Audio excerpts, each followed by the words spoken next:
Okay, hi, good evening, everybody.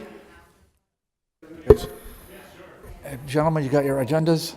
Got mine, yeah. Mr. Sullivan, got your agendas? Okay. Mr. Burks, do you want an agenda? If you can come up here and grab one if you want. Okay, I almost knocked that over. Not cool.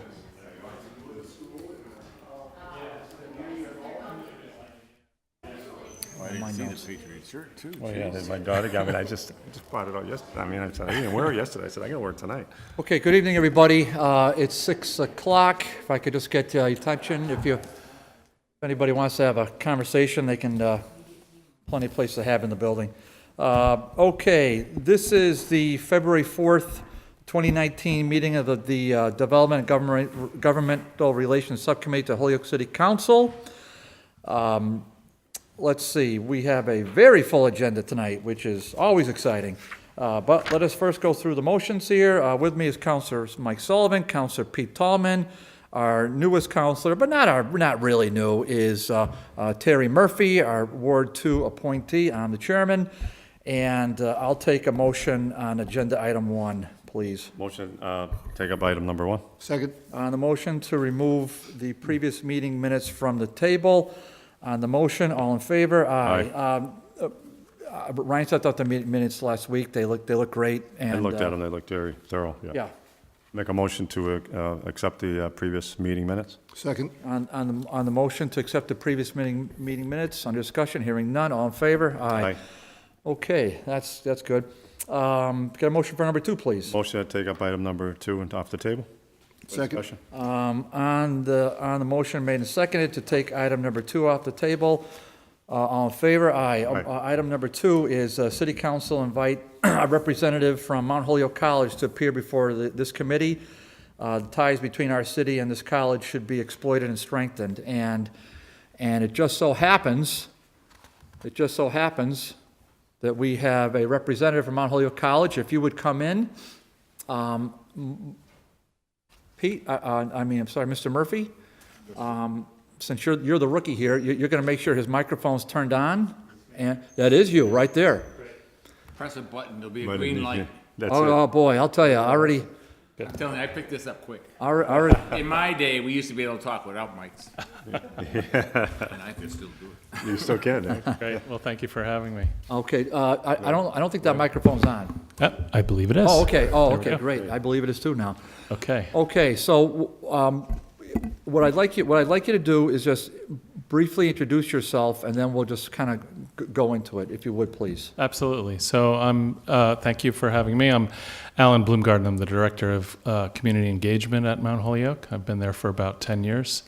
I run the community-based learning program, which supports about 25 or 30 courses each year that have a community service, community partnership component to them, enrolling about 350 to 400 students, and support a range of student leadership projects, about 30 to 40 a year, that involve students. And the vast majority of the work that we do through the courses and the leadership program is in Holyoke. Oh, I can boy. tell you more about it, but why don't you Oh, lead? I tell you, that's a great introduction. Okay, so if we just call you Alan, is that okay? Absolutely. All right, so what we did, I'd just like to give us background whenever because we haven't done one of these in a little bit. What we did a few years ago with the full support of the city council is that we changed the dynamic of this committee, and to try to look more outward a little bit. So we changed the name, but that was a small piece.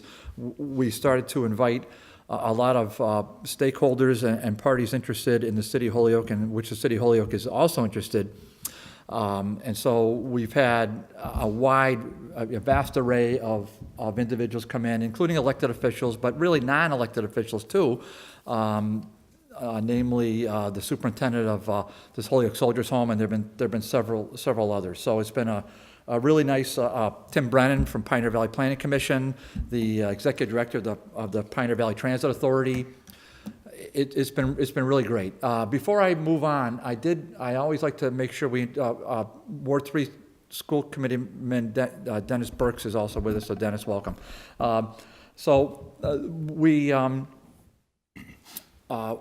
the way this works, because there's two tonight, I'm only going to budget a half an hour because I just have a very full agenda on this. Believe me, it'll go right by.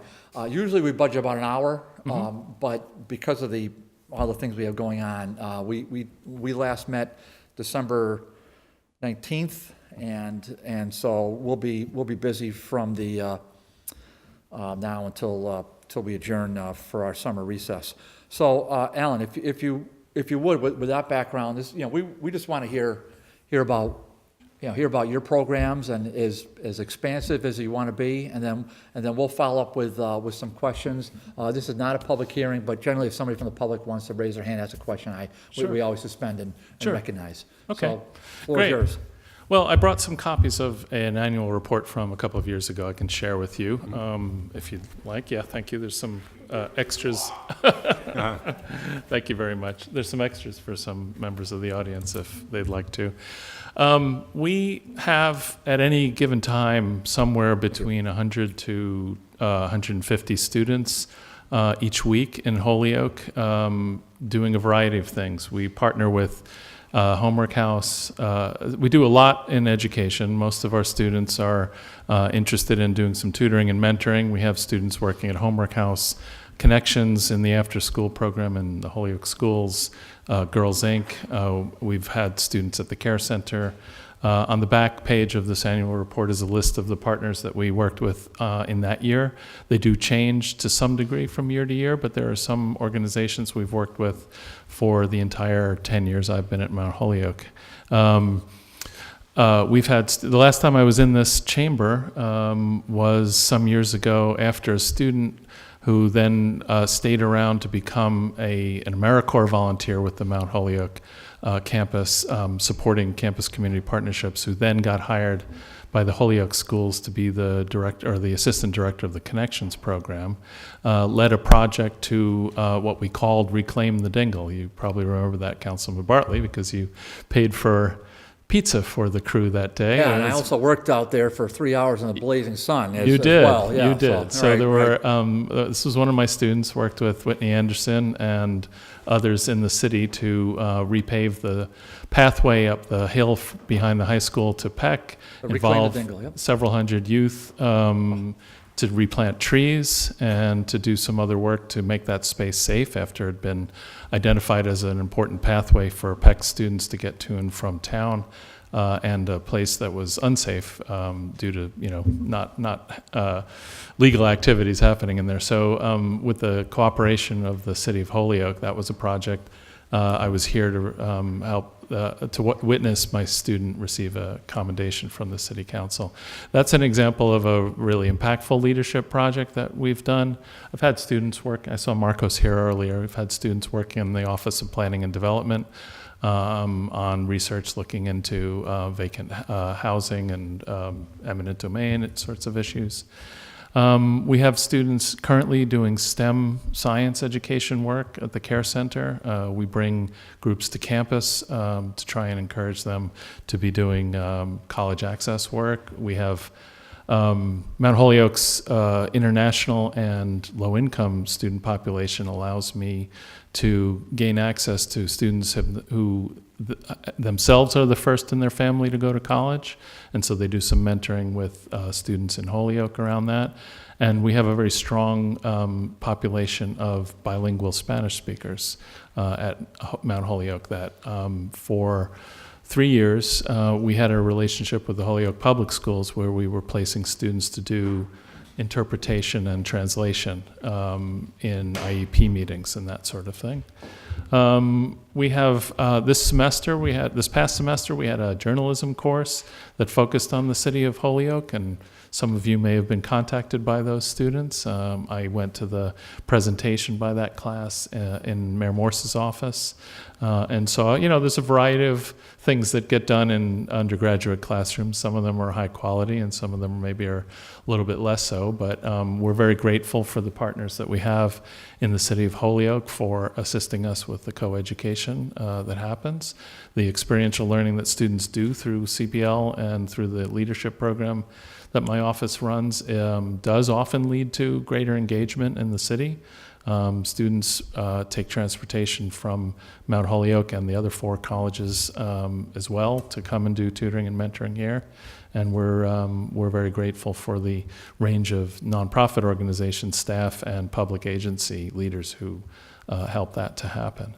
On this project, on the list of community partners that you'll see on the back here, they range from education to community development organizations. We've worked with the Chamber. I had a student there not that long ago.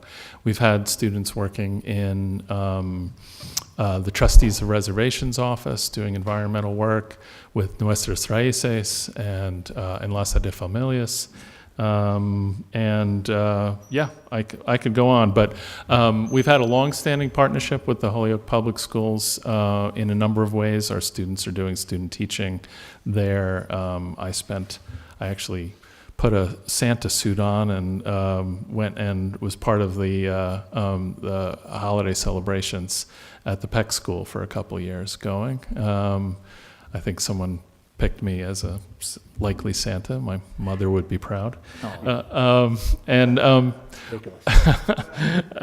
we're, I think it's safe to say that we feel we have a really symbiotic relationship with some of the organizations in Holyoke that depend and look to our students to provide some important volunteer service labor, while we are really grateful for the learning opportunities that come from that sort of thing.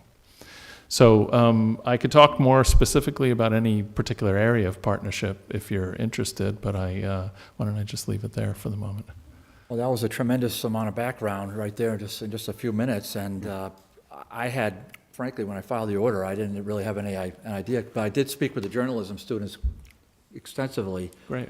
I mean, probably more than several hours. Mm-hmm. And then with the faculty member as well. He interviewed me in the past summer and had a few follow-up phone calls. And the students were great. They were well prepared, and they were engaged. And it's important to my office that my students, not just my students, but our students generally, are prepared by understanding a little bit about the history and the culture and the people of Holyoke before they come. And it's also very important that they try to deliver something of value in exchange for the time that you give them. So let me say something quickly about those two things. Every semester we hold an event called Holyoke Bound in Holyoke, somewhere in Holyoke. This year I think it's going to be at Holyoke Community College on February 23rd. And I think it was there in the fall, but it's moved around from Open Square to Dean Tech to, it's been at the Peck School several times. And it's an event co-sponsored by the 5 colleges that brings about 200 students from the 5 colleges for a day, Saturday, of orientation to the history and the people of Holyoke. And we invite community members to come and talk to our students about that history. And to do some workshops that help to prepare them to enter the community respectfully and knowledgeably. And then the other thing I guess I would say is, on the other end, it's very important to me and the college that the students who go and ask of your time deliver something at the end of that. And there are a number of different examples of things that students have delivered over the years. The dingle was probably one of the most physically obvious ones. But I had a student who collected information about social service programs and needs for new arrivals to Holyoke and translated that into Spanish and made that booklet available widely. We've had students who have created public service videos for a number of the nonprofits that exist in Holyoke in order to help them make their case for funding and to present their services to potential clients. But the whole principle there is that there's reciprocity, that there's some attention that students give to paying back the investment of time that the community members, who are very generous in helping to educate them and guide them, get something back from that experience. well, that's incredible. We're joined by Councilor Bacon, Ward 5 Councilor. The history of Holyoke, I assume you've had Councilor McGivern there starting off every year for the history of Holyoke now? We haven't. We've had someone from the Carlos Vega gave the talk for a couple of years. This all began about 10 years ago. We've had someone from the History Museum, trying to think. At the Carousel. Carousel. Miracle? What's the name of the guy's the historian there? I'm sorry. Sorry? Jay Ducharme? Maybe. He's big on the merry-go-round history, I know. Yeah, he was. Oh, okay. Well, someone who's kind of an amateur historian of Holyoke has also given that talk. We've shown some films and that sort of thing. Well, I'm glad to know about that. I didn't realize you had such an annual program. It would be nice if you think of it, just send a communication to the city clerk and she'll put it on our, well, a little late for tomorrow's agenda, but it would be very timely for the agenda on the 19th. So you can just send a communication saying this event's happening. Will do. And just mail it to attention Brenna Murphy McGee, Holyoke City Clerk, 536 Dwight Street. So and just ask her to include it as a communication to the February 19th City Council agenda. Great. So I think, yeah, that'd be wonderful. Yeah. We'd love to hear more about that and just get a regular heads up on that, because that's really important. Again, Sure. I had no idea that this was going on, and that's the importance of even having this dialogue right now. So do councilors have questions for Alan at all? Councilor Murphy. Not really a question, but a few requests. Through the Parks Department, I'm working with Donahue School and Morgan School to put after-school programs for their first to fourth graders, and I'm looking for volunteers. And it's going to be primarily a basketball program, but it's not necessarily only a basketball program. I'm sure it'll also be bilingual, so obviously people with bilingual capabilities could be used.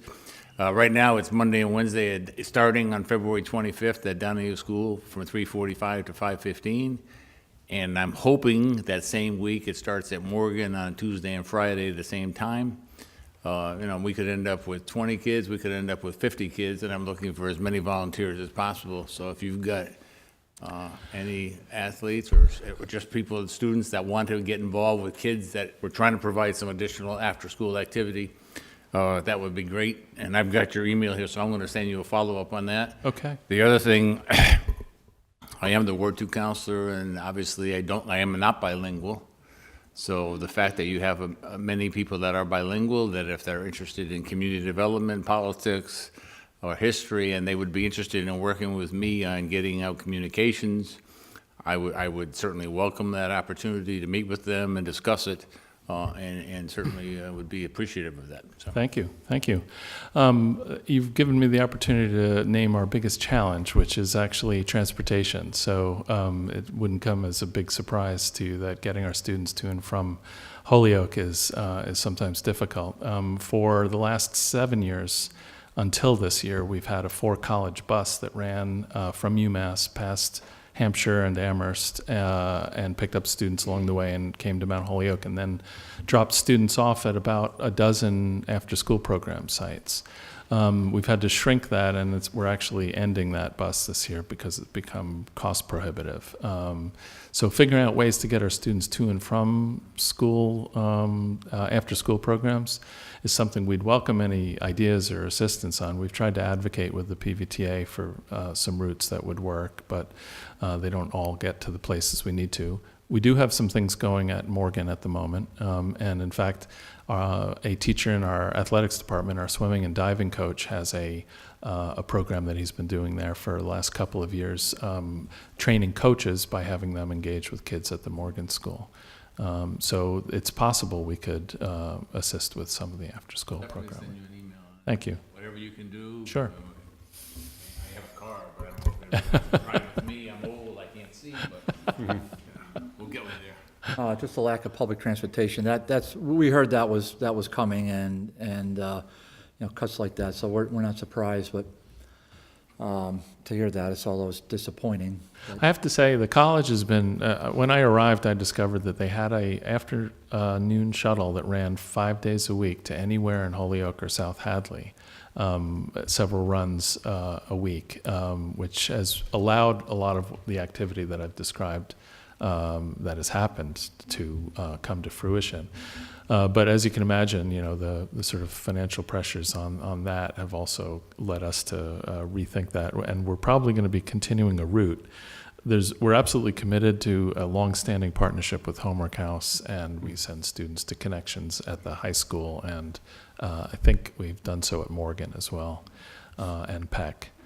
So we're hoping to continue that, but beyond that, to try and get more students involved is really a limitation of wheels and vehicles. Yeah, sure. I've certainly seen your Holyoke van constantly, but maybe it's been cut back a little bit. I didn't It's realize. still running, but it's going to be pressured now by the loss of the 5 College vehicle. So we're going to see. You'll still see it. Okay, Council Murphy. And this may be way off base, but and I don't even remember when I heard this, but at one time, people were talking that Mount Holyoke was looking at putting some students in housing at what used to be the Holyoke House. Is that real?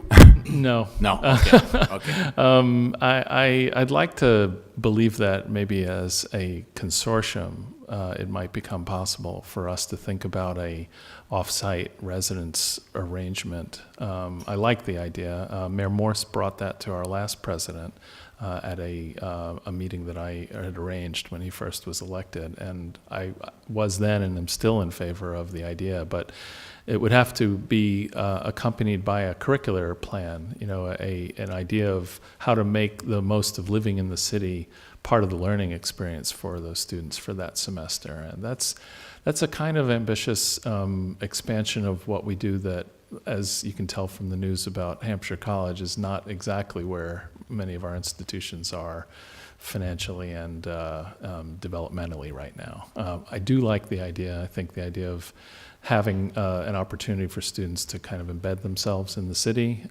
does make sense, but I don't see it as happening right away. But thank you. Oh, that's pretty innovative. I hadn't heard that, but that's surprising. Councilor Tallman. Yeah.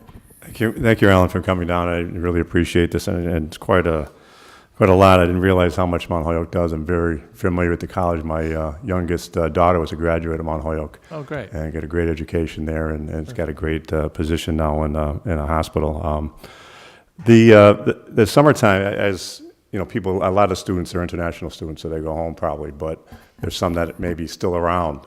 Is there any type of work that they could do, like internships within the city, like say in City Hall or Parks Department? Yes. Through the summertime? Yes. So the college offers a stipend that every student is allowed to access once during her career for a few $1,000s to enable a summer internship.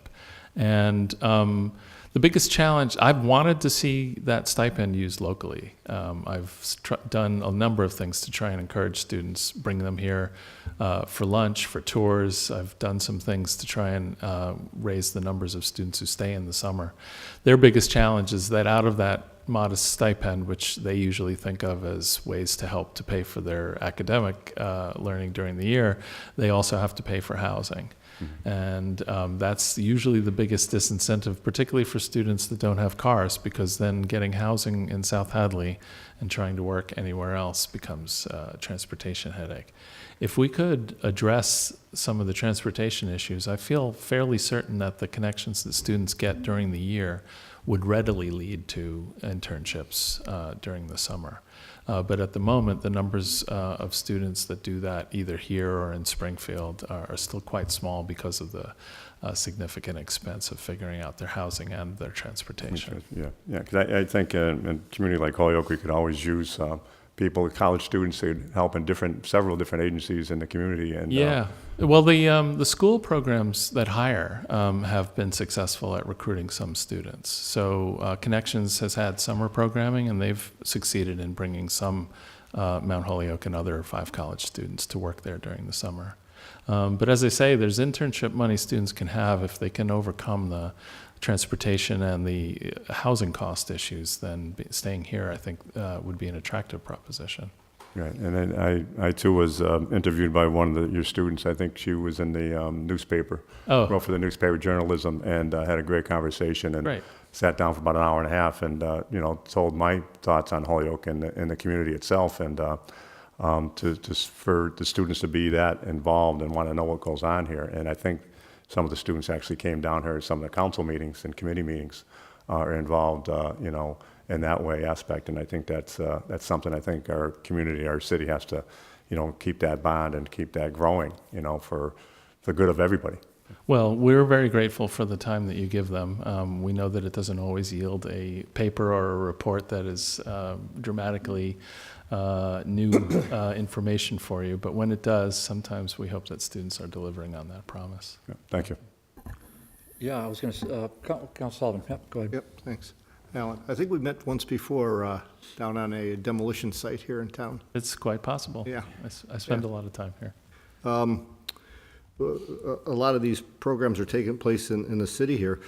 When I was a kid, the Westover Air Force Base used to host programs for youth in Holyoke to get them out of the city and get them into a bit of a different environment. I was wondering if they might give some thought over there. You have, horseback riding facilities, wonderful baseball, softball diamonds, basketball courts and stuff, and we would actually live on the base for a week. That kind of problem, get the kids out of the city and into a college environment with a bit of a different view on life than they might get growing up here. Absolutely. We try that in a couple of different ways. They're fairly modest, but we have a restoration ecology program that runs during the summer that is restoring some of the wetland around the college site, and they've had grant funding to support bringing kids who are in urban environments out there for the week to do that kind of work, which is what I think you're talking about. That's one of the programs we do. The other is more during the year. All of the students that work in the fellowships that are described in this annual report, these are year-long paid leadership positions, are encouraged to figure out ways to bring the constituents that they work with to campus. And so we are constantly having trips from the schools, from Homework House, from connections from the Care Center, from Girls Inc., from the Boys and Girls Club, come to campus for day-long visits where we have a new makerspace, which is a kind of a, experiment with construction and manufacturing and design that they get to use. They go to the art museum and that sort of thing. I love the idea of a longer kind of immersion kind of a program. We have a program that runs, we have an office that runs our summer programming, and I can certainly bring that idea to them. Yeah, I think that'd be nice. Thank you. So somehow the time goes right by, Sure. which is never shocking. So everybody says, oh, an hour. Well, believe me, a half hour just went by like that. I just want to add one thing to what was said earlier. Somehow, some way, the Holyoke Blue Sox find housing for its ball players. I don't know who coordinates that. I do know that the owner of the Holyoke Blue Sox has been in here. We gave them a proclamation that I filed. I was on a roll with proclamations there for a while, so it was getting a little bit out of control, I think. I was getting some kickback on it, but I thought they were all significant. This one was the Holyoke Blue Sox winning back-to-back championships, and the owner is Fred Ciaglo. I'm mispronouncing his last name. And also the general manager was here, as well as Jimmy Woods, one of the assistant coaches, and a few others. But they find housing with Holyoke residents who just kind of, I'm not sure what the title is, but they just kind of become their surrogate parents, if you will, for Like a homestay. yeah. Okay, homestay. Wow. Okay. Wow. And it works. So there's precedent for that with Fred.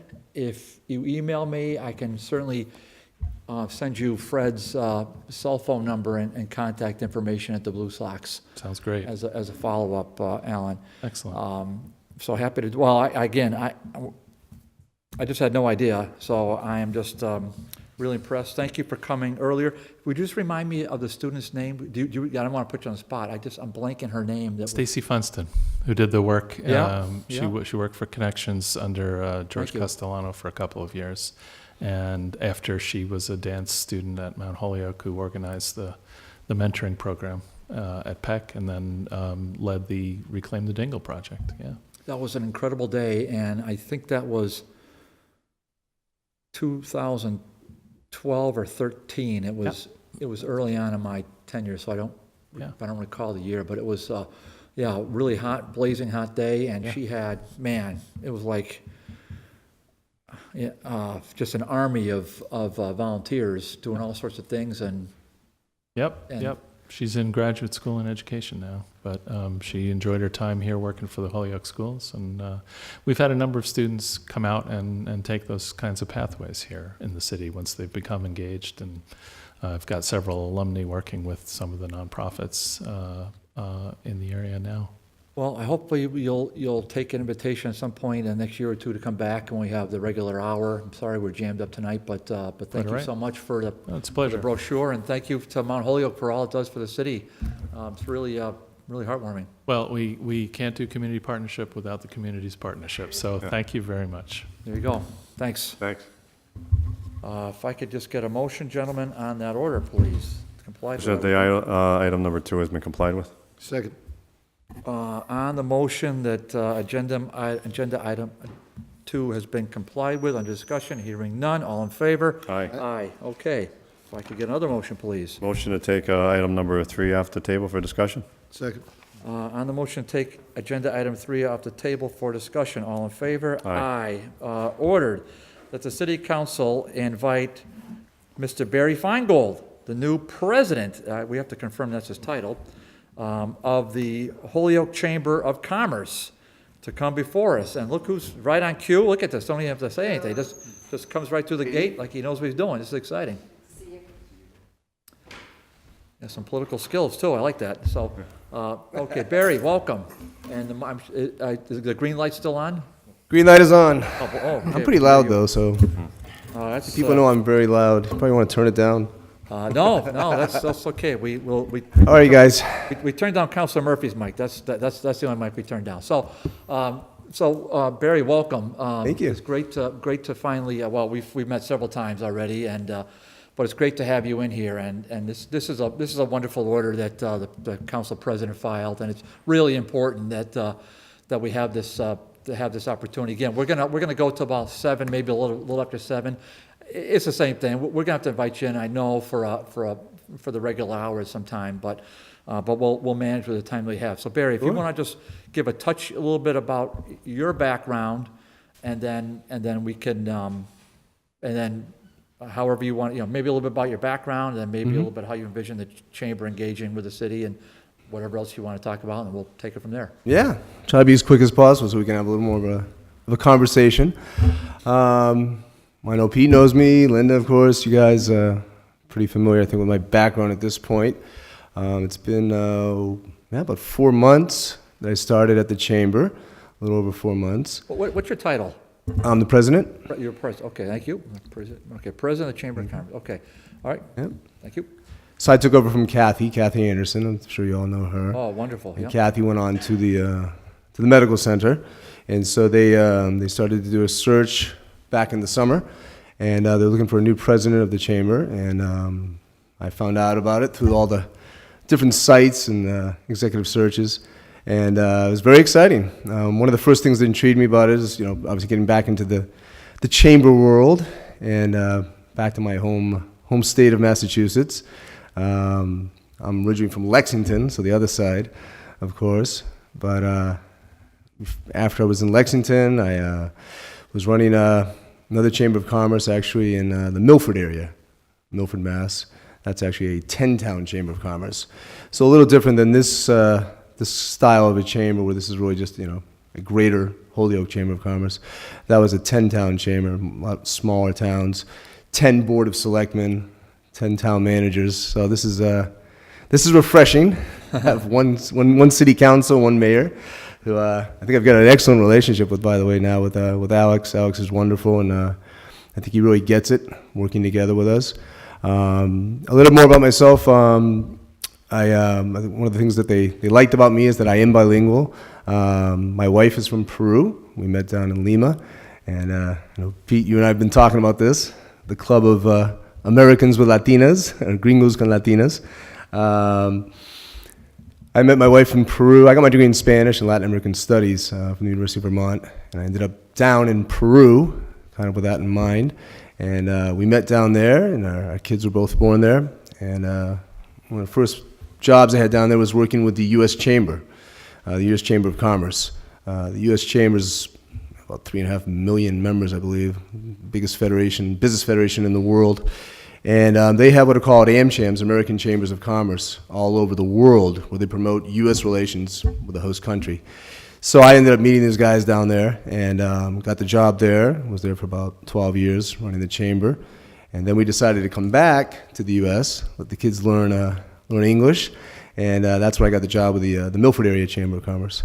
And after doing that, we decided to go back down to Peru. We like to go back and forth, spend a lot of money on containers. I can imagine. Well, my wife's whole family's down there, and we decided to go back down. I had a business opportunity there outside of the chamber world, so I've started up business startups, and know all the challenges of that. Certainly starting up a business in another country as well. It's an interesting challenge. And then just recently, like I said, about 7-8 months ago, we started thinking about coming back to the States, and of course the focus would be Massachusetts, come back to the state. And both our kids, my son's 21, my daughter's 17, and my son is studying international business at the University of Lima in Peru, and then he decided he wanted to transfer. And he went through the whole motions, and very proud that he got into the Eisenberg School of Management here at UMass. So that was excellent. It's a long process, but he's now a junior at UMass Amherst at the Eisenberg. And my daughter, she's going to be a freshman, so she's just got done with the whole process as well, and she wants to go to UMass as well, we hope. She looked at some of the other schools, certainly a fine school like Mount Holyoke, and she's interested in psychology. So that's a good thing to have for her parents. But so that's kind of where we are now. I came up right away actually in September to start the position, and my son is here. Now my wife and daughter, they're going to come up probably in March. Let the January and February get through with that, and they're enjoying the beach right now. So Good. they'll be coming up in March. Good. But one of the things, getting back to the position, the whole idea was they obviously were looking for somebody to replace Kathy, who did a wonderful job at the chamber. They wanted somebody that could really just kind of hit the ground running. And with my experience, I've got about 17 years now running chambers of commerce. This is my third chamber, like I said. The idea was somebody that they really understood what it is, what a mission really is about a chamber, whether it's in Peru, Milford, or right here in Holyoke. The focus really is bringing people together, connecting people, reaching out to you guys. That's really the focus. The business community must work together, obviously with the local government, and that's something that I've always really pushed with the chamber anywhere I've been. The other focus was they wanted somebody that could really reach out, as you all know, to our Latino community. When you have a city with at least half the population is Hispanic, the vast majority Puerto Rican. They really wanted to address that. I think the chamber realized that we were not doing enough, really, to reach out to all these very hardworking people that are in the business community that are Hispanic. And they found me in that niche with the chamber experience, and at the same time, obviously having the bilingual skills. And it isn't just being able to speak Spanish. There's plenty of people that can learn Spanish. It's just having the experience and the knowledge of living in another country, especially in Latin America, just the culture, and really being able to reach out. And so that's what I really hope we can do.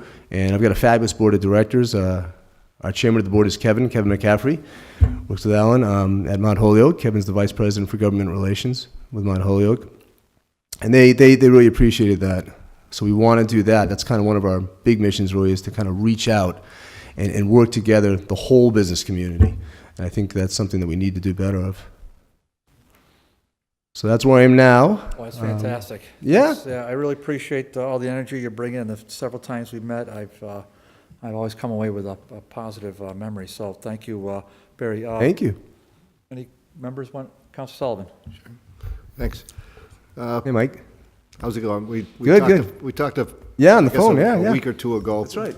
Have you had a chance to reach out to any members of the chamber or the business community about the debt exclusion override that we're contemplating here? I think that's an issue. Obviously, when it comes to the business community, you have to look, obviously, I mean, there are, of course, short-term needs, middle-term, if you want to call it, but long-term. And obviously, when it comes to the business community, you have to look at the long-term. We have to look at what's quality of life. Obviously, supporting education in the city is huge. One thing brings the other, obviously. If we can support education in the city, those are our future business leaders. So we want to support them, get them, as good public education that they can get.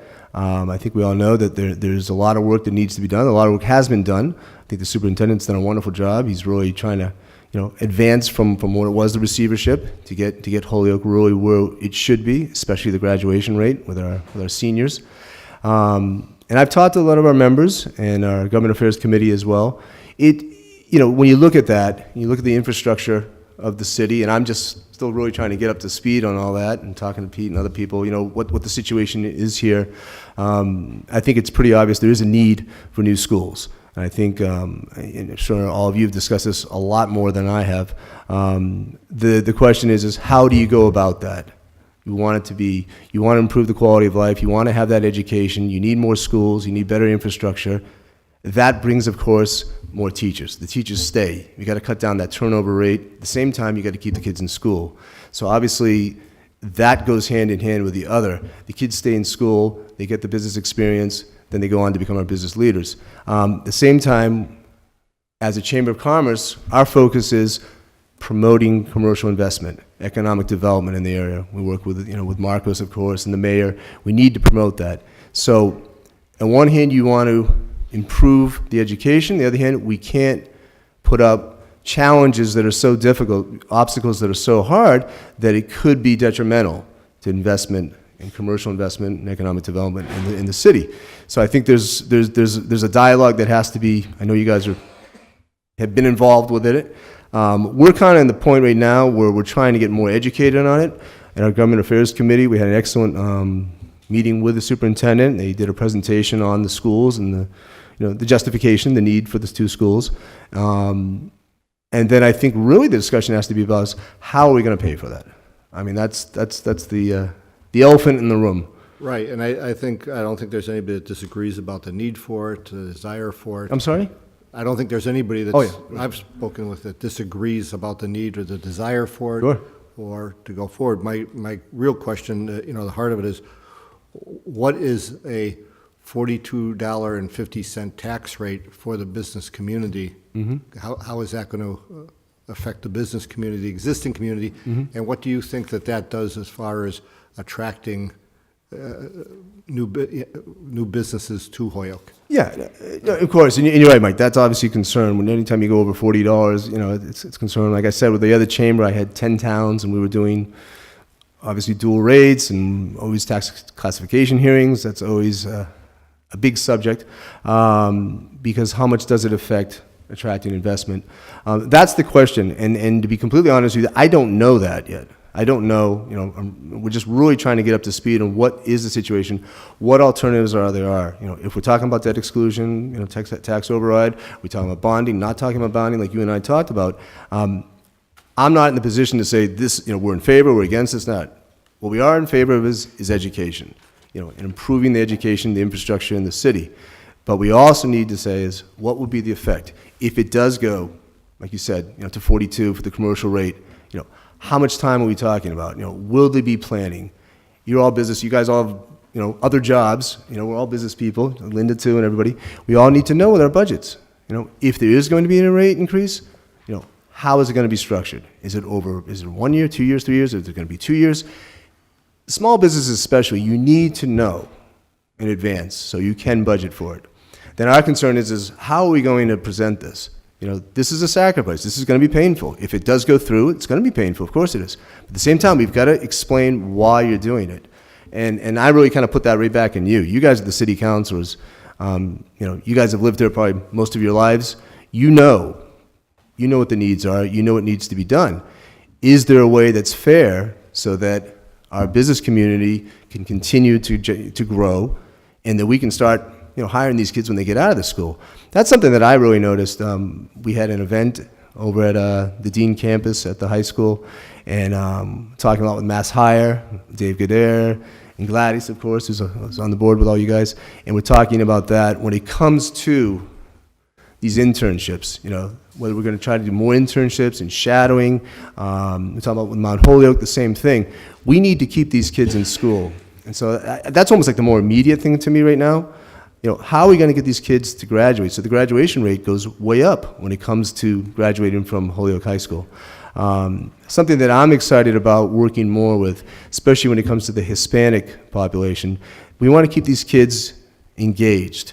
By the time they're senior, spring semester, they're really starting to get out of it. We want to keep them in there so they finish and they graduate with that degree. I think the superintendent's really trying to focus on that, and we want to help with that. We've got over 350 members, companies, businesses in the Holyoke area, and a lot of them are very interested in having interns.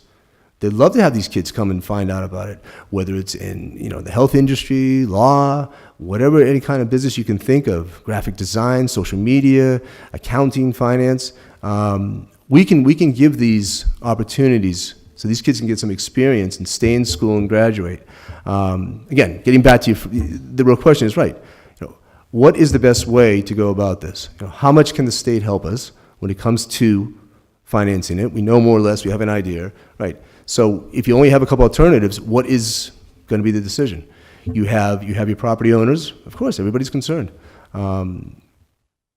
Commercial rate, and then of course you have the residential rate. We've seen how the property values are going up in the city. That's a good thing, the property values are going up. Of course, it means they're going to pay more, but the value of their homes are more. So I don't have a magic, magic bean, I guess, that we could put in the and grow right now. Give me a few more months, but I do think we need to educate ourselves more on it. And I think what we will do at the chamber is we're going to educate our members. And I'd love to talk to you more about it and everybody on the council. We're more than willing to have more meetings with our Government Affairs Committee. At the same time, we'll put the information out to the business community so that if it does come to a vote, and we're going to have there's going to be a ballot question and all these things go through, that's really, again, up to you guys. The voters need to be informed. And so we can certainly help you with the business side of it. Well, that's something we'd look very much forward, and it's moving on a pretty rapid timeline. Yeah. I'd be glad to come to one of your Development and Government Relations Committee meetings and That'll be excellent, Mike. and engage with them at your convenience. So. Yeah, we can definitely have you come and talk about it. It's a dialogue, and believe me, I get it. There's no easy cure, and there's numerous sides to this coin. So we've got to kind of figure it out. What is the best way? And then you got to let this, the city has to vote. I'll give you one thing to think about Sure. before your next meeting is we had a presentation last week, and some information was given to us by a Boston economist, a guy by the name of Bluestone. Yep, the presentation, I heard about that, right? Yeah. Yeah, and one of the things they like to do is a average on square foot price of what the real carrying load of the tax burden for the businesses is, and it was $1.20 a square foot. And one of the things, in talking to your members, we have businesses that are paying only 23 cents a square foot. They're not going to be affected by this. We have large businesses like the Holyoke Mall. They're paying $5.50. Of course. And other businesses that we know that are struggling and have closed quite a few stores lately, like Friendly's on Northampton Street, that's paying $6.50 a square foot. So outside of the arena that Mr. Bluestone circulates in down in Cambridge or wherever, it's a different dynamic up here in Holyoke, very different even than from some of the other gateway cities and a lot of the other cities that go into the comparisons.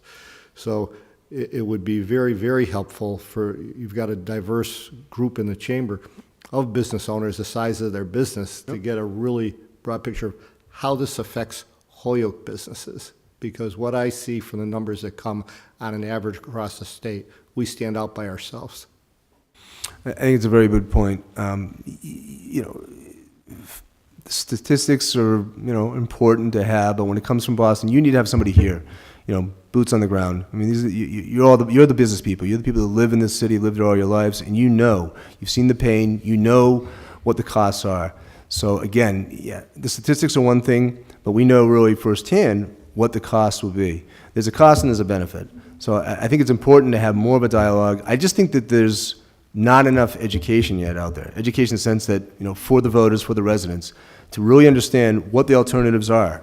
If you're going to put this to a vote, what will it mean for them? So I think, I think we need to have you guys come. We can definitely talk more. We've kind of heard the one side with the superintendent's side about the need for the schools, but now we need to focus more on what the alternatives are for the funding. Yeah, I think, let's definitely set it up. I'll do it right away. I appreciate that. I want to have some time for the rest of my fellows here. Councilor Murphy. Barry, it's nice to nice to meet you.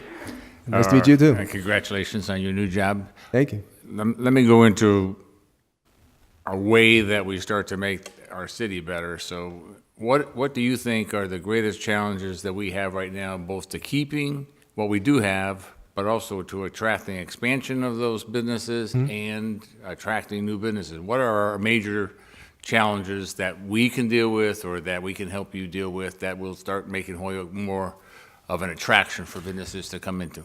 Yeah, I mean, again, I think the education factor, definitely. You don't want to see a brain drain. You don't want to see these kids leaving to go to other schools, to graduate from other schools. We've got to keep them here. I think the other challenge is, I think we all can be pretty honest about it. We're not doing enough to embrace the Hispanic business community. I think that's very important. There's a huge market there. I mean, you've got this huge consumer market. These are people that, are here in the city, whether they came, recently after the awful disaster with the hurricane, or even before. That's a big challenge, I think, for us to reach out to make this is one city. Whether you speak Spanish or English or both, or Polish or Yiddish, or whatever the language is these are all folks that are living here in the city. You have the wonderful history, of course, with the St. Patrick's Day and the parade and everything, and everybody gets around that. I think we need to get around that more. I think the mayor appreciates that. He comes from, he knows Holyoke, but he's reaching out as well. So I think it's a big challenge to kind of embrace that diversity, but we need to use that as a strength. Holyoke was the paper city, but those days are, long gone. You have a serious challenge when it comes to kind of getting out of the past and into the future, promoting that change. On the other hand, I think the potential, talking about the challenges, but also the potential. I mean, look at the geographic location. It's awesome. When I was looking it up, I was like, Holyoke, I think I've been here once when I went to, obviously going to the Basketball Hall of Fame, of course. But the geographic location is perfect when you talk about it. I mean, there's a reason why they were here, years ago when it was founded. The same time, you have all this potential. You have these buildings that are here. I mean, these are vacant buildings that need to be filled. And I think we have some very progressive business people that are doing that. You've got the Cubit and things like this, and people working together to do that, to promote these buildings. I think there's a lot of potential when it comes to that. Whether it is a new industry, whether it's the cannabis industry, or whether it's urban agriculture, indoor agriculture, whether it's housing, there's a lot of potential here. It really is, it's a gateway city, but I look at it as, where you're located, of course, between Connecticut, New York, just the location. I think you've got the space, obviously you have the buildings that are available, and you have the transportation access. So those are two big things, and I believe also you have the workforce. So it's really, you have the people. It's just a question of us reaching out. You have a number of organizations that are here trying to train the people and help these people obviously get jobs, and whether it's tutor mentor program or learning English as a second language, those are wonderful programs. you have the workers here, they just have to be trained. So I think those are some of the challenges. I don't know if I answered everything right, but No, that's very, you know. I was just gonna, and you just answered it, I was just gonna say exactly how do we embrace the Spanish community and make us a one community city? There you go. But you kind of addressed that at your last comment, so thank you. Sure. We're also joined by Councilor McGivern. Councilors have questions? Or Barry? You want to ask me anything? Barry, no, it's not a question of, no, this is not the U.S. Senate, so we're always pretty lighthearted here, at least for this part anyhow. And so Barry, I really appreciate you coming in. I think that there are, what we've heard from chamber officials, generally we see them in at when we're doing our setting the tax rate. That's generally when we have a, You're right. used to have a 5, 10 chamber officials come in, and this year, I don't think there was one.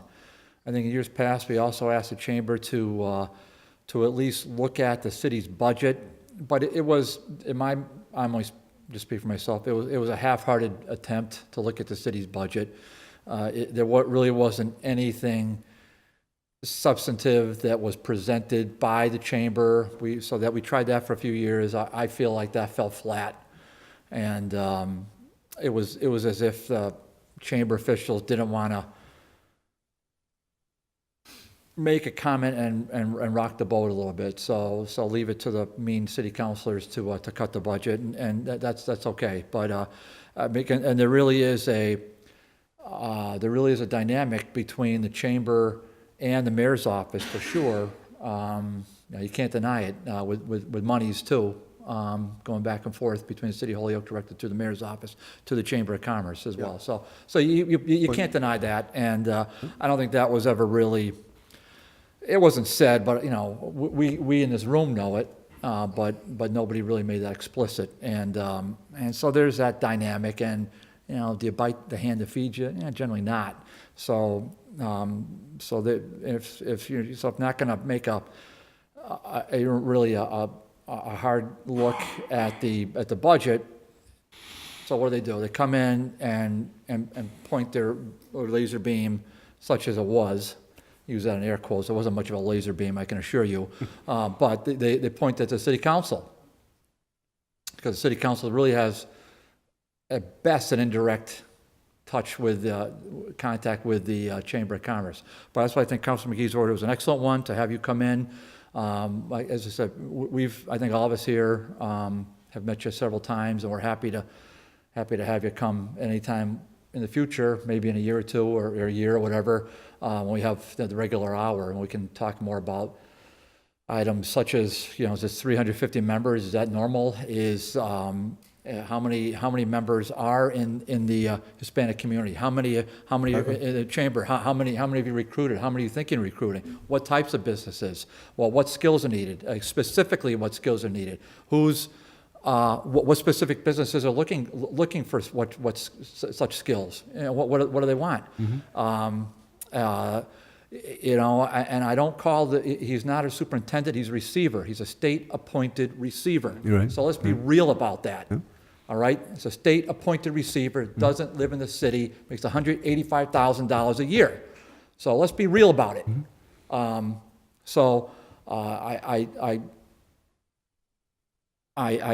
we have a school board, and we respect them tremendously. We have several school members here, completely emasculated. They have zero authority, zero, and that's pursuant to state law. So,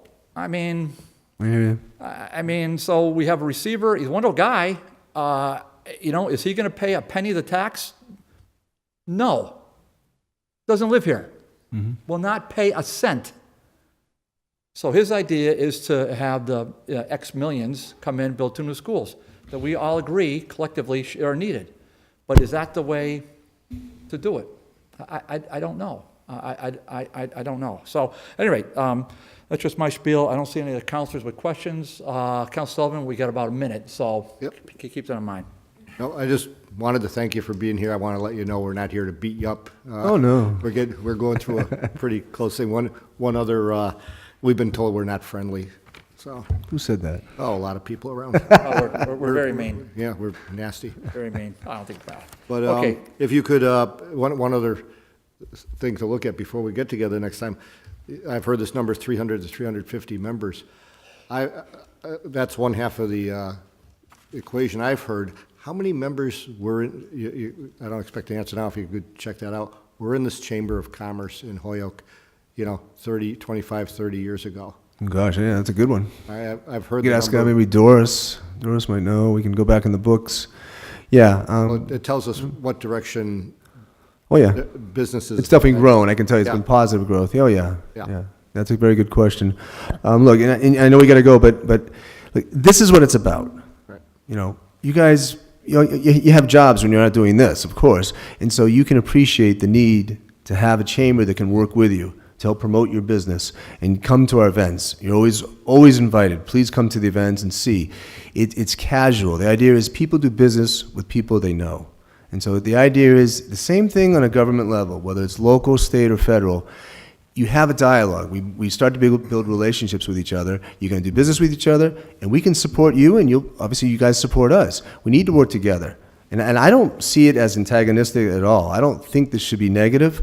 You guys have the best interest for the city at heart. I mean, you guys have lived here I don't know how many years, collectively between all of you. So that insight to me is huge. I'm the new guy. I'm the fresh face, whatever you want to call me.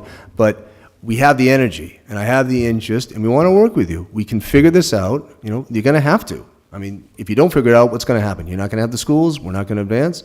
So there's got to be a way to figure it out that's fair to everybody.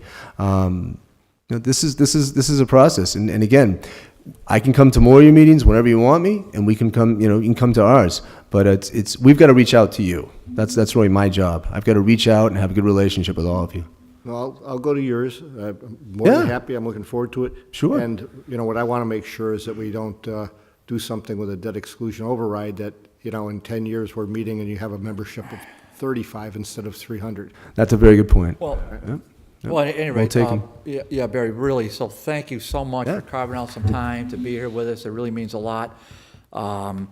And as I said, we'll, just reach out to Todd or Mike or anybody here, and we'll file another order maybe in the fall and have you come back in and Yeah. have more time to talk about that. One other thing, just one party thing, certainly you can use this for advertising space too. Why should somebody join the chamber? So you didn't even talk about that, but that's okay because like I said, the half hour went by in a blink, as it always does. But we'd like to hear about that as well. So Barry Feingold. Thank you. I just want to say one comment.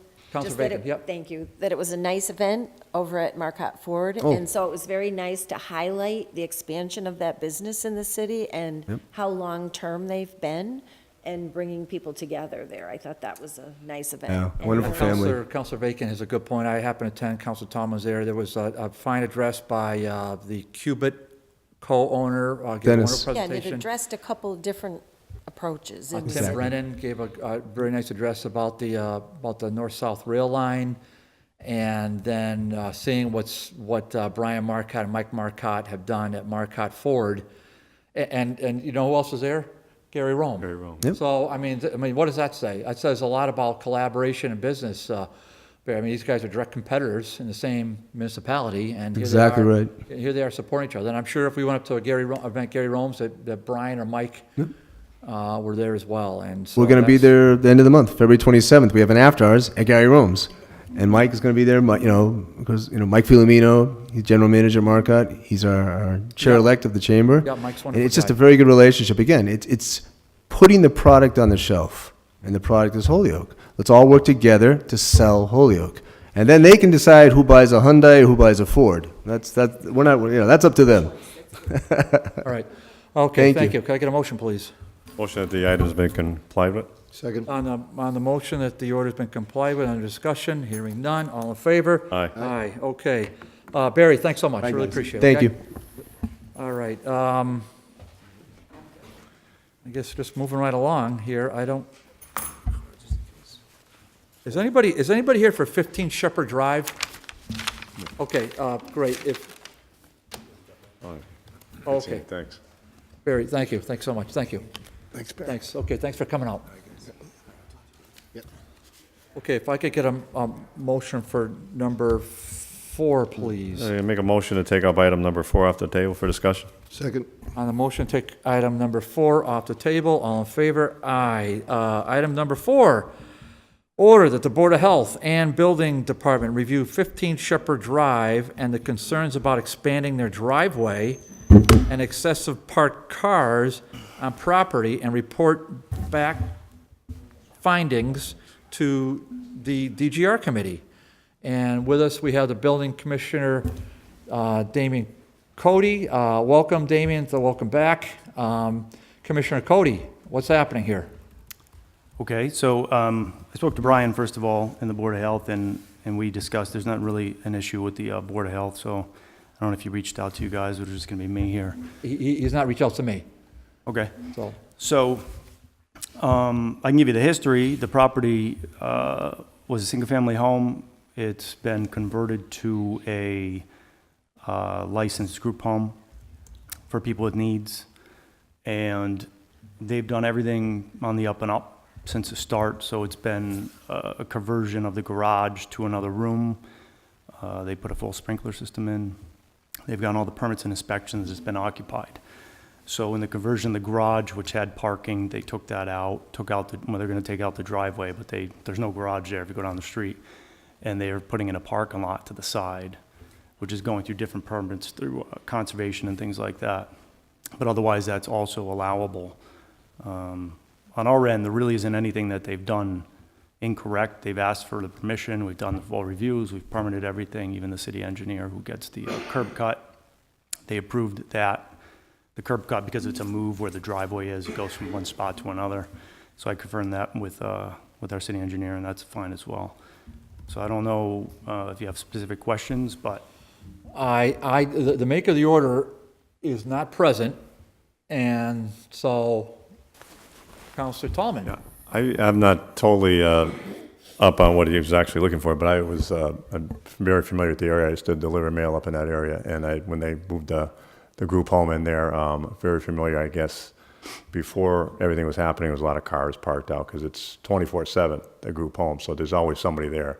It could be like, 3 people taking care of the 3 people that are in there. And I did drive by there a couple of weeks ago, and I think, like you said, there's a parking on the back now on the side. And does that seem that taking care of the cars off of the road?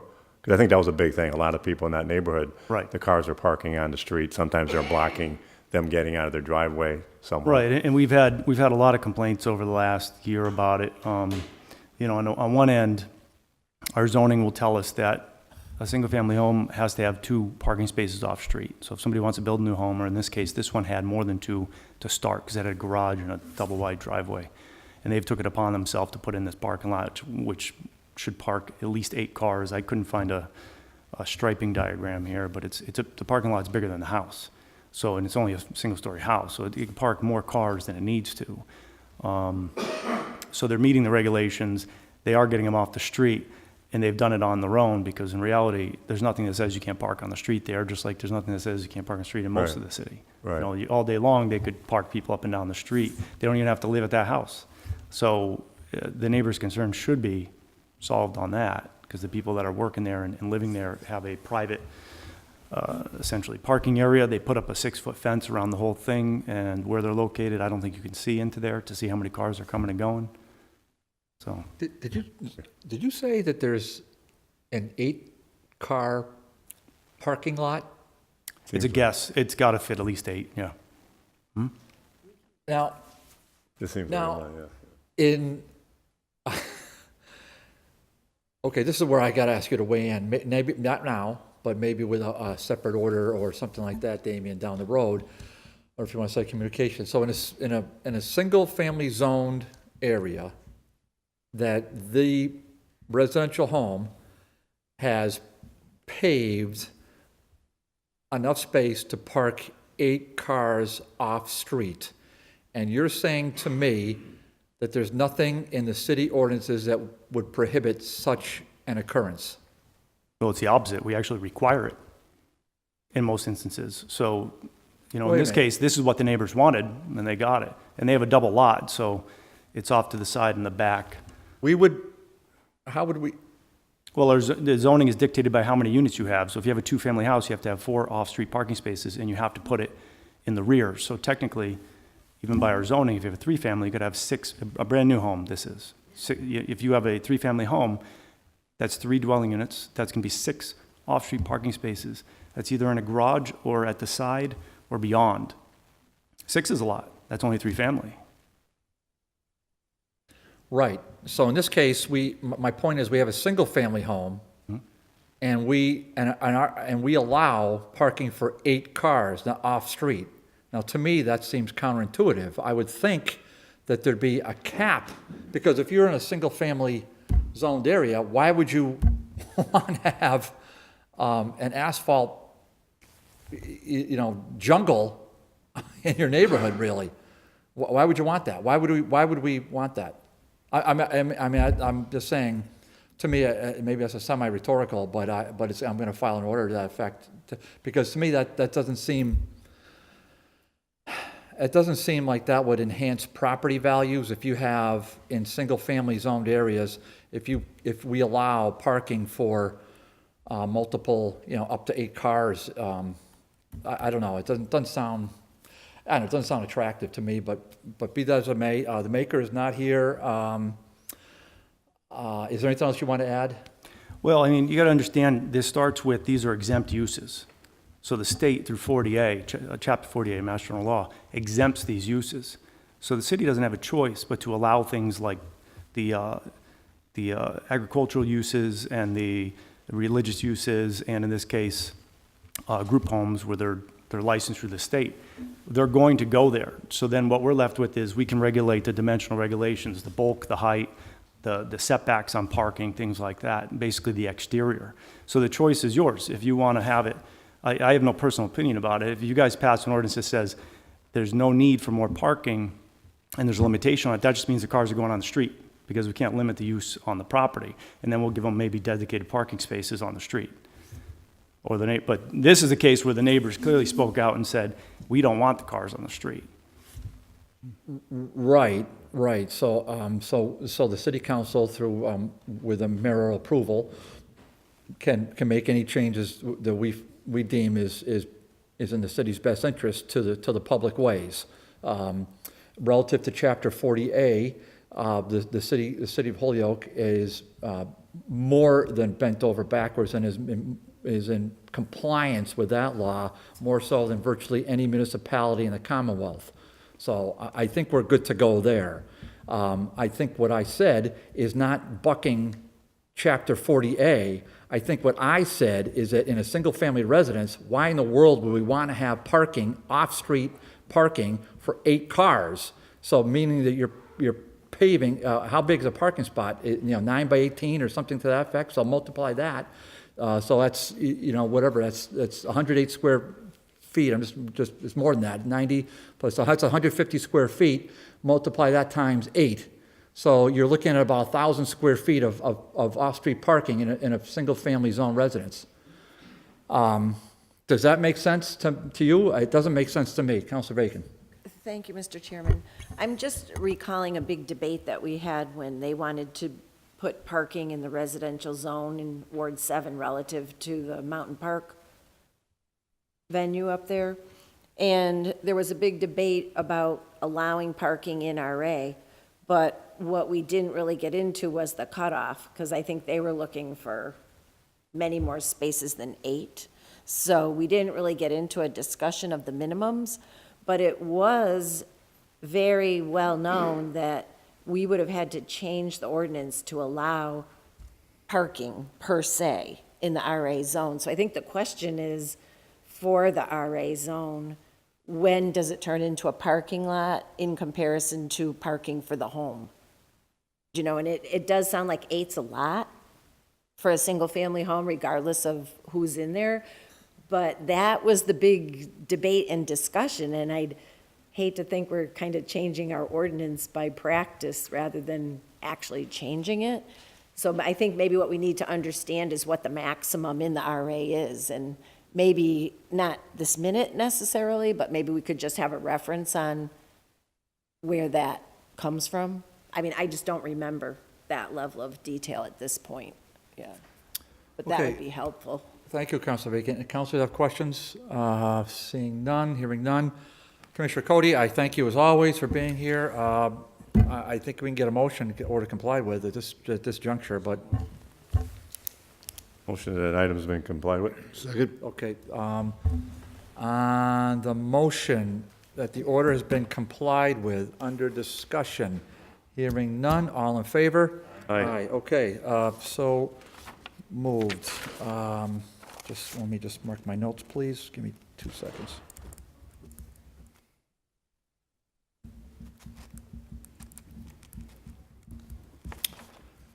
Okay. Moving right along. Let's just look at the agenda here.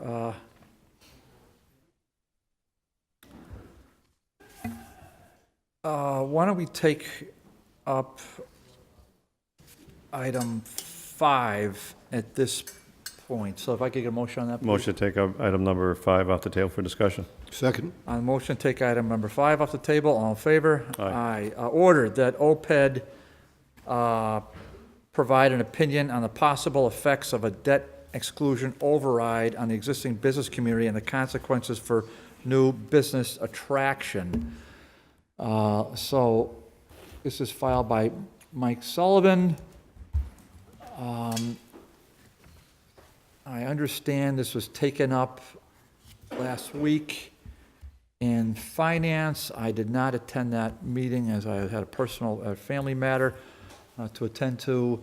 But we have, fortunately, we have the Director of Office of Planning and Economic Development right on cue, Mr. Morero, with us. Marcos, you're welcome as always.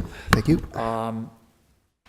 You had sent us all a memo, and I think you, I don't mean to double down on you, but I believe this was taken up, it was taken up in finance last week. Finance chair happens to be in attendance, as he generally is in attendance at just about every meeting. I attempted to watch it. Actually, I wanted to get the video of it, and I asked our administrative assistant to send it, but he said to me that there were some technical issues that were brought up on the video stream right during the middle or the beginning of that presentation, Marco, so I was unable to watch it. Councilor Sullivan, this is your order. How would you like to proceed?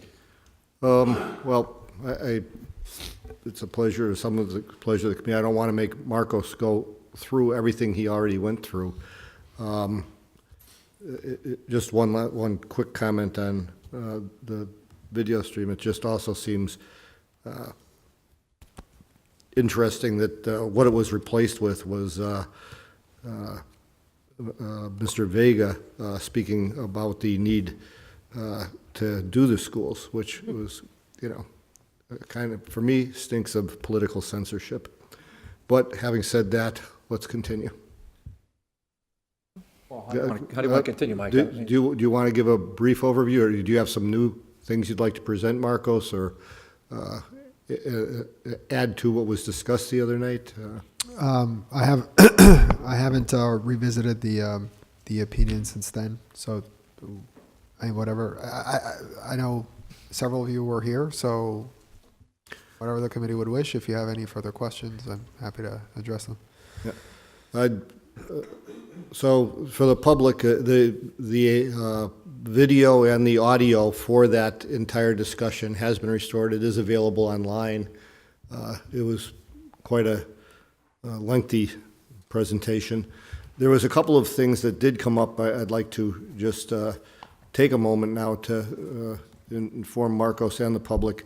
One of the things we talked about, one of the biggest financial impacts on the city of this debt exclusion override would be on the Holyoke Mall. One of the things that was mentioned was that the Pyramid Corporation had just had a very successful year, one of their best ever. One thing I want to be clear on is that the Pyramid's record profit is not a reason. A company being successful and running a good business is no reason to tax them unfairly. So I thought this was a very poor example using the Burlington Mall. I also did a little more research because Burlington was included as one of the cities to compare with Holyoke in coming up with this overall tax load. And an interesting thing that came out of this is that while Burlington's population is 25,698. Now, there's another interesting statistic out here. You have a daytime population and a nighttime population. All right? These are nighttime populations. Nighttime population of Holyoke is around 40,000. So Burlington's around 30. The daytime population of Burlington is 55,000. It over doubles during the daytime. Holyoke's goes up by 8,000. All right, so that's number one. The median household income in Holyoke is $38,000. The median household income in Burlington is $92,000. All right, $92,000. And the average price of a house in Holyoke is $180,000. The average price of a house in Burlington is $439,000. So anything this guy Bluestone came up with, and any of these figures, it's what I said before to our Chamber of Commerce, and this does not apply to Holyoke. Holyoke is a separate from any of these statistics and any of the things that it has to be looked at as a separate and individual case, and you can't use weighted averages or anything else. We have to look individually at what's going on with businesses in Holyoke and within our own community, and that's what's going on with other gateway cities, and not what's going on in our surrounding communities. It's what's going on here is uniquely different than anywhere else in the Commonwealth. Councilor Reagan? Thank you. I just understood from Councilor Sullivan that in the entirety of the audio in the meeting has been restored. Because I was also watching the meeting when it cut out, when Councilor McGee was seeking some clarification. It cut out as he was asking his question. And I know you probably can't roll back your memory entirely, but I didn't know if there were any key points that came up after that point in the meeting relative to your opinion and relative to the bond exclusion issue that we should be aware of, if you can recall, because I was trying to follow it and then it was cut out. I'm aware that it cut out at some point. I have no idea when it cut in or It cut cut out out. when Councilor McGee was asking you his question. There had been quite a discussion with Councilor Sullivan and on the points relative to the comparisons, et cetera. And then Councilor McGee began to ask a question and the whole thing went dark. I don't think there was any grand conclusion. I think the way I would characterize it is there were several concerns raised by councilors, and I explained the reasoning behind my opinion. I don't think I revealed any additional or new information that wasn't already written, but certainly it was useful to have councilors tease out the fundamental assumptions behind it so that I could clarify the intent and what the opinion was. Okay, well, I'll just, as a further comment, I thank you for putting your opinions forth, but to Councilor Sullivan's point, I think we really have to drill down right here and see what the impact would be, because we have had people at that gate ever since I've been on the city council saying if we broke the $40 rate, that's like the end of growth in the city. And my recollection of the last 2 years of growth is that it's been around $500,000 a year, which is not much growth. So clearly we haven't hit that tipping point of seeing the growth that we would like to see. And so I'm very cautious about doing anything to hurt what beginnings we see coming, and as I'm sure are you. And so I think we're in a tough place to try to have a crystal ball in that regard. And I, doing what I do on council and working what I work, I don't have time to be into the depth of all the school discussions. I mean, I've been at the meetings for the summaries, but certainly I haven't been getting into the depth of those discussions as others have. But I was really taken aback by the fact that we're at a 58% reimbursement. It might be great that the state's willing to fund 2 schools, but 58% reimbursement is terrible. for the city and the economic condition that we're in. And we just got done with renovation projects, which, while I'm not always a fan of them, my understanding is in the schools that we would reap a higher return rate if we looked at renovation than at building new. And I really think that a lot of the teaching and the retention of students and teachers is more about what's going on with the policies and the support for the teachers and the students than it is the bricks and mortar. So I'm just really concerned about the cost benefits here, but I appreciate, you're weighing in on it, and I'm trying to get a handle on all the different perspectives on it. So thank you. Thank you, Councilor Bacon. Any other councilors want to address Councilor Murphy?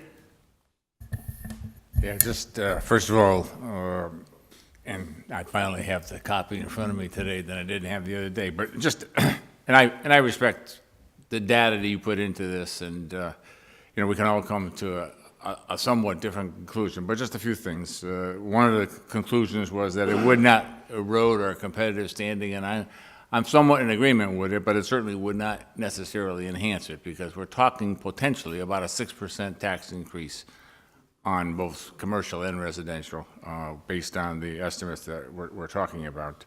And the other thing I would question is that even though we would be increasing our taxes by 6%, it says here that the rate would maintain Holyoke in a similar standing tax-wise compared to our neighbors. And unless our neighbors' taxes are going up 6%, that would certainly seem to be something that would not be totally logical. And you may have a logical explanation for it. And then the last one was, and again, I know, and this is something I did bring up, that you said because our valuations may go down, that this would reduce the comparison, but not compared to what they're paying now. I mean, clearly, if their values go down, someone's still got to pick up the debt exclusion costs. So it's either going to be commercial or it's going to be residential, but somebody's got to pick it up. Now, we may be able to do things to provide an incentive to some business, but somebody still has to pick up the cost of that. So, I mean, the ultimate impact is financially going to be the same, and it's going to be based on the numbers that are put there, approximately 6% more that both commercial and residential taxpayers would be paying. And that's not saying that's good or bad. That's just, to me, that's just the reality of what's happening there. So, Councilor Sullivan? I'd like to ask you, Marcos, to go back. We've got a little, we've got time on this. We got more studies to do. One of the other things I've discovered is that in a ballot question, a debt exclusion override, I was under the impression that what you did for residential, you had to do for commercial, that it can be done, a debt exclusion override could be done on residential only and not commercial. And I heard that's been done in several other cities. Is that something you could look into in the next few days? I can certainly refer the question to the people who would be most prepared to answer that. I took the, I'm sorry that my voice is a little hoarse. I took the data on the debt exclusion override from those who calculated it. I did not do the calculation myself. Right. I can Yep, I can it's, clearly. like I say, it's a moving Yep. target, and Yep.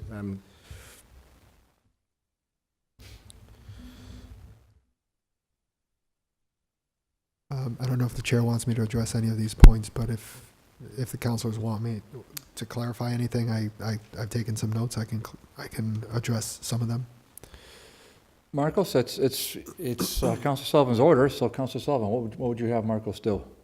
I'm fine. Most of my questions were answered the other night. I wish the public had more chance to hear it as it unfolded, but Well, you said the video's back up, right? So Right. That's new information as far as I'm concerned, so that's helpful. So that's, all's well that ends well on that one, as far as I'm concerned. Marcos? well, it's not, it's up. It's not complete. It does, it's still, there was two problems. The first time you viewed it, the audio cut out. After you rewind it, the audio came back, but it still cuts out completely about I don't know what the number is, 3/4 of the way through. There's still a missing segment at the end. Oh, okay, so then it's not back then. Okay, so. Not 100%, but Right, so the general gist of it is there, and Okay, well, that's a little frustrating, but we'll have to see how that goes. to the point, my questions have been answered. I've learned what I need to know right now out of it. If other counselors have something they'd like to bring up. No, I mean, I think the memo speaks for itself. I mean, there's pretty broad. There's a lot of there's some assumptions in here that I wouldn't necessarily agree with, but we could get back and forth in this, and poor Marcos has probably got to go to sick bay, and we got several other things to get through. So let's. I would make a motion the order's been complied with. Okay. Second. Okay, on that motion that the order has been complied with, under discussion, hearing none, all in favor? Aye. Aye. Okay, complied with, all right. Let's see, Marcos, we have, let's see here, we have 2 30B orders in a row, so I take it you're, If you want to take John first, and then I can go through everything through the PowerPoint, that's also fine with me. Poor man has to be here all night. you want me to take who first? If you want, because everything else on the agenda, I think, is my stuff, so I'm perfectly fine waiting for John to go first. Right? Oh, The- Chief the Bond is here, ambulance oh, okay. Which one's this? That's, oh, Action okay. Ambulance? Yeah, why don't we, sure. I'm 8. So we'll just get a motion to suspend the rules, go out of order, and take up item 8. Motion to suspend the rules, take up item number 8 off the table for discussion. Second. On the motion to suspend rules, go out of order, take item number 8 off the table, all in favor? Aye. Order that the city council approve a set of license agreements between Action Ambulance and the city of Holyoke for use of garaging facilities at Holyoke Fire Department Stations 1, 3, and 5, and the former station at 490 South. Draft language for Action Ambulance is attached and will be distributed. So with us is the chief of the Holyoke Fire Department, John Pond. John, welcome. Either one. That's okay. We also have the Crystal Barnes. Crystal, are you our city solicitor? Is that your title now? Acting, sir. Acting. Okay. Our acting city solicitor, Crystal Barnes, is here. Crystal, welcome. And so what I had. Where is it? I'm over sports here. Okay.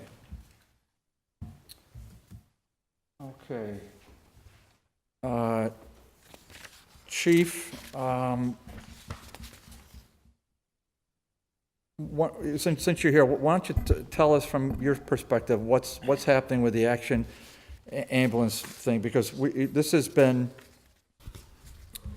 a bit of a mystery as far as as far as I'm concerned. As to we have a license agreement that was supposed to have been presented to the city council pursuant to ordinance, which is a law, as you know, prior to execution, and so prior to commencement. So in other words, the city council, the way it's supposed to work is, no matter what and this is be helpful to Councilor Murphy, I'm not trying to speak down to Terry, I just want to make sure you completely understand what's happening here. Because we've gone through this a few times, and you may have heard part of it in your background, but not all of it. So what we had here, Chief, is John, is a situation where the law is very clear on when there's procurement of real property or leasing real property. Very clear. Established law, Mass General law, need to have prior authorization of the, legislative body, big deal, city council. Very clear, very clear. 4 years ago, we had a city solicitor who worked with the executive branch to give to let out city-owned space at the former geriatric authority under what the city solicitor at that time referred to as a license. Now, so it wasn't a sale, it wasn't a lease, but it was a license. And it was her opinion that because of that, now it's still letting out, so here's a city-owned building, letting out to a nonprofit vendor called Gandara. Not a lease, not a sale, a license. It was a city solicitor who said, no, city councilors, you have no say in this matter. It's not a lease. You don't get to say anything. You don't get a vote. It's a license. Okay? So Kevin and I and a couple of councilors, we filed an order to say, to change our laws that said, henceforth, pursuant to city ordinance, if there's a license, just like the lease and just like the sale, you need to have city council authorization. Councilor Murphy, that's the backgrounds in a nutshell.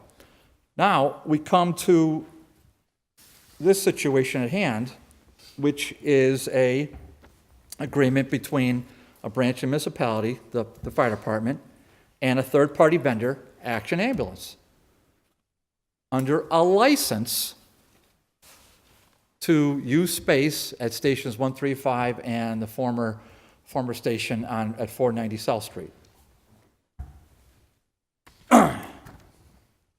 And then I have here a letter from the law department dated September 12, 2018, signed by the former solicitor, Paul Payer. Blah, blah, blah, a lot of stuff. Councilor Bartley contacted the law department in August of 18, so not that long ago, requesting that a license agreement be presented to the city council for approval. In order to approve an agreement was filed September 5th and is presently before this committee. Councilor Bartley's request relates to an ordinance adopted February 2nd, 2016. Okay, so that was after the Gandara stuff. Okay, so we couldn't believe. I couldn't believe it that our city solicitor said, no, it's a license. You get no vote. I couldn't believe it, but we changed the law. So it's very, very clear. We changed the law February 2nd. Oh, wow. We just passed the anniversary. How about that? Three-year anniversary. Pretty cool, huh? We passed the law February 2nd, 2016. Oh, but wait a minute. As Attorney Payer said, Councilor Bartley's request relates to an ordinance adopted February 2nd, 2016. The order was removed, apparently inadvertently, as part of a comprehensive rewrite of the city's purchasing ordinance adopted September 21, 2016. We didn't take a vote on that, well, a vote directly, but we had orders before us just to revise some things, but it was all told us pro forma. But what they did was they removed a duly designated, which by the way, we had to override a mayoral veto on that. That was vetoed, but we overrode it. So we doubled down. So we passed it once, then we overrode the veto, passed it a second time. To make it very clear, so the legislative history is clear. We didn't change the law there. So that's just background for everybody. Very, very, very clear. But somehow, in September 2016, it got deleted. The deleted ordinance, as he goes on to say, would have required city council approval. Then Mr. Payer says, although not expressly in effect as of the date of the license agreement, a review of the September 21 meeting and amendments to the purchasing ordinances show no intent or a suggestion of deleting the license ordinance. So we had one of our colleagues here at an ordinance committee meeting about a month and a half ago said that he was, quote, embarrassed by what was happening relative to a marijuana related ordinance where we had no knowledge of off-site transportation. He said he was embarrassed by it.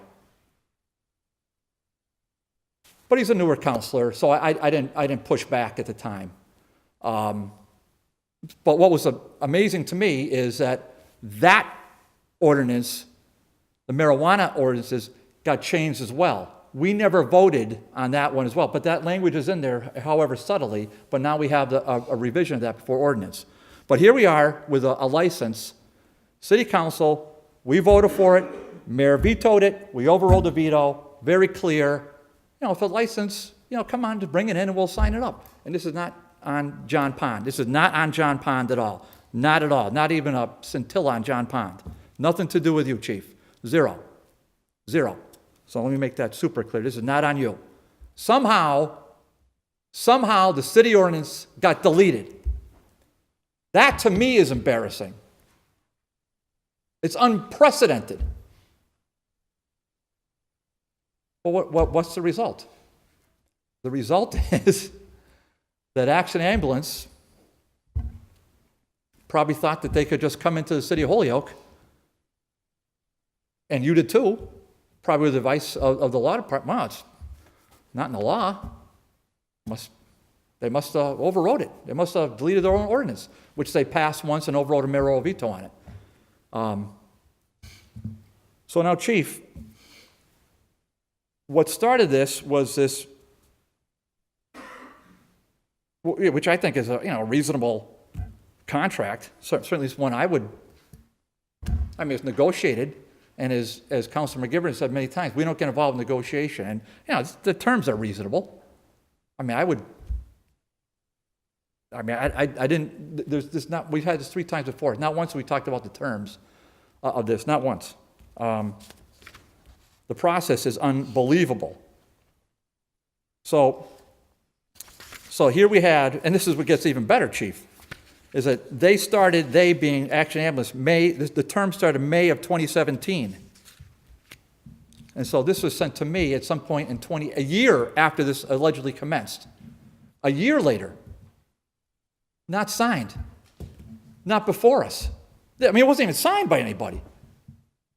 Never mind voted on by the city council. A year after the alleged effective date. A year and a half after we passed the ordinance relative to the license, where we went against the city solicitor and against an action by a mayor. And we're not doing it to be mean. We just want to know what's going on. So we have some kind of, the legislative body has some kind of role in approving agreements relative to city-owned buildings. I didn't, none of us, the majority of us thought it wasn't a big ask. Then it wasn't unanimous, but we had enough of votes to override. But it's still okay, though. So, Chief, that is the background, Councilor Murphy. I hope some of that helps. Hopefully, it didn't hurt too much. But that's how we got to this point. And while we have the law department here, can I get a motion to suspend to allow the law department to address? Second. On the motion to suspend, all in favor? Aye. Aye. We had Crystal. Let me just find my notes.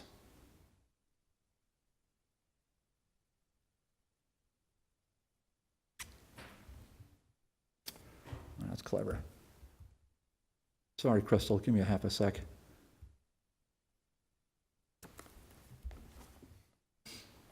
Okay, and so Crystal and Chief, this is where I've got to just kind of drill down here. I had written a few questions in my notes as to, and they're as follows. So Crystal or Chief, either one of you can address, and then we can put this to bed, I hope. First question is, let me just spit them out, Crystal, and then you can answer. Is that okay? Sure. All right. When did this contract actually commence? And Chief, if you can tell me what. I wrote in here, past rents not collected, because that's where it was conveyed to me, I think, by the law department at the time. But I got to get a question on, I sent an email to our auditor last week, and I haven't received the pleasure of a reply. I sent it on January 30th, and I have the email with me, but she might have been out or whatever. But so are we collecting any rents from this vendor? And the last one is, which, by the way, we have, boy, we got the two key chairs. Wow, look at this great. We got some powerful chairs here. We got the chair of the Ordinance Committee and chair of the Finance Committee here. Oh, can I just digress for a second? I mean, per point of personal privilege. I'm the chair. I can do what I want, I suppose. Councilman McGivern, I picked up a speaking gig for you for a bunch of Mount Holyoke students on February 22nd. Can you carve out some time for that to give the history of Holyoke? And I'm not even joking. So if you would consider that for February, and there's a lunch involved, so that's, so. February 23rd, strike that. So I got your gig, Joe, just on the history of Holyoke. And it'll be a rapt audience of Mount Holyoke students and professors. So you know, you might get an honorary degree out of it. So incredibly, we have a draft ordinance, Crystal, that says, you know, in part, here's the ordinance that, you know, we have to set up a revolving fund, Chief. You know this. If we're going to collect revenue, we have to set up an account where the, you know, it's bookkeeping stuff, but it's still it's vital. We have to set up an official revolving account, and this order, Joe, sits in Finance Committee, and we've got to get it shifted to Ordinance Committee. And that's is that a true statement, Chairman Bacon? Okay. Okay, so that's a true statement. So we have an order relative to the revolving account, Joe, that somehow went to finance. It has to be shifted over to ordinance so that we could take it up. So you can sort of mull that over. Councilman McGivern and I communicated on that. He's going to send it over at next finance meeting, I believe. Councilman McGivern? Our intention was to do that last week, and the administrative assistant cannot find the order. So I was going to handle it tomorrow night at the full city council meeting, but You want it it? should not be a problem. Well, here's the draft. Well, here's the draft ordinance. Do you want it, Joe? Yeah. Or not? Yeah. But no, I understand. It needs to be an ordinance, and Okay. we have So- no issue there. It just, All right. So Crystal, just back to you, or Chief, either one, if you want to weigh in, either. So okay, once you love computers, yeah, I mean, you gotta love it. When did this start with, I mean, because that action's in there now, so we know they're in there. So when did they start? If I could just give you a background on the scenario and how it all played out. Action Ambulance took over EMS services for the city of Holyoke in January 2017. In order to provide a better service for all the citizens in the city, we came to the determination that it's best to put them throughout the city. Much like the fire department is now, a quicker response from different locations throughout the city is a web of coverage that we can provide better service for all the citizens. So with that being said, we allowed them to sit in station 1, 3, and 5, so they have a triangle within the center of the city to respond efficiently and effectively. And as we went down the road, that after we got them in, because the timing was quick, our previous EMS provider picked up their stakes and their tents, and they just shipped out. They didn't give us a chance to really catch our breath. So we got action in the city, and we started talking about paying for them to stay in our stations. So through the negotiation process, it took a few months in 2017 to come up with a price. I think it was May of 2017. Once that amount was established, Attorney Payer had to write up the license, lease, whatever it was, and then get it approved by City Council or not, however that process played out. Obviously, I had nothing to do with that. So my goal was to just ensure that we had a good EMS system in the city that worked hand in hand with the fire department. So we also have Action Ambulance dispatchers in our fire dispatch. So now when a medical emergency comes in, it goes to Action Ambulance in the fire dispatch, and they dispatch from our dispatch center. So now we have a communication chain right there with all of our dispatchers. As far as the timing of this, we figured it out back in May of 2017, and then the document got all completed by, was it July or August of 18. We still have not received any funds whatsoever, and that's based on the fact that we're waiting to go through ordinance to get a revolving account for that. Well, before I recognize the chair lady, hold on. I mean, is that pretty much? That's where we're at now. So a revolving fund would help the fire department. We have a lot of repairs of some of our stations. So this influx of money would help us repair a lot of our problems at our fire stations now, and a constant flow of cash to upkeep the fire stations. I'm sure it would. Yeah. Right, that makes tremendous sense. I agree with that. But incredibly, we never had a vote before us, so for the reasons I laid out in excruciating detail, but it had to be done. So, Councilor Bacon. Thank you, Mr. Chairman. So my question is, in May, when the language was developed and the language was not in ordinance form, did the mayor sign the license agreement for Action Ambulance with the fire department? I couldn't tell you that there's signatures on here, but I think it was in 18 when it was officially signed, right? Okay, but so you do have a signed agreement that starts in May? It's backdated to May, but the agreement was signed in July 16th of 2018, and now it's just waiting city council approval. Okay. Yeah, so We waited But a at year, the as time- Councilor But at the Bartley time said. that the license was negotiated, and at the time that the paperwork was developed, there was no language in ordinance that required the city council to act due to error. But Yeah. in fact, in writing, it did not say that the city council had to act. What I'm trying to understand clearly is that once this paperwork all goes through, is the city, you going to be paid back to May of 2017? That's, what's in the agreement is what's supposed to be paid back. Okay, so you will be owed that money back to May once this gets all straightened out? That's the understanding of the agreement. Okay, that's a good thing. That's a good thing. okay, Because, so the reason that the revolving fund didn't get approved was because we had no agreement. Correct.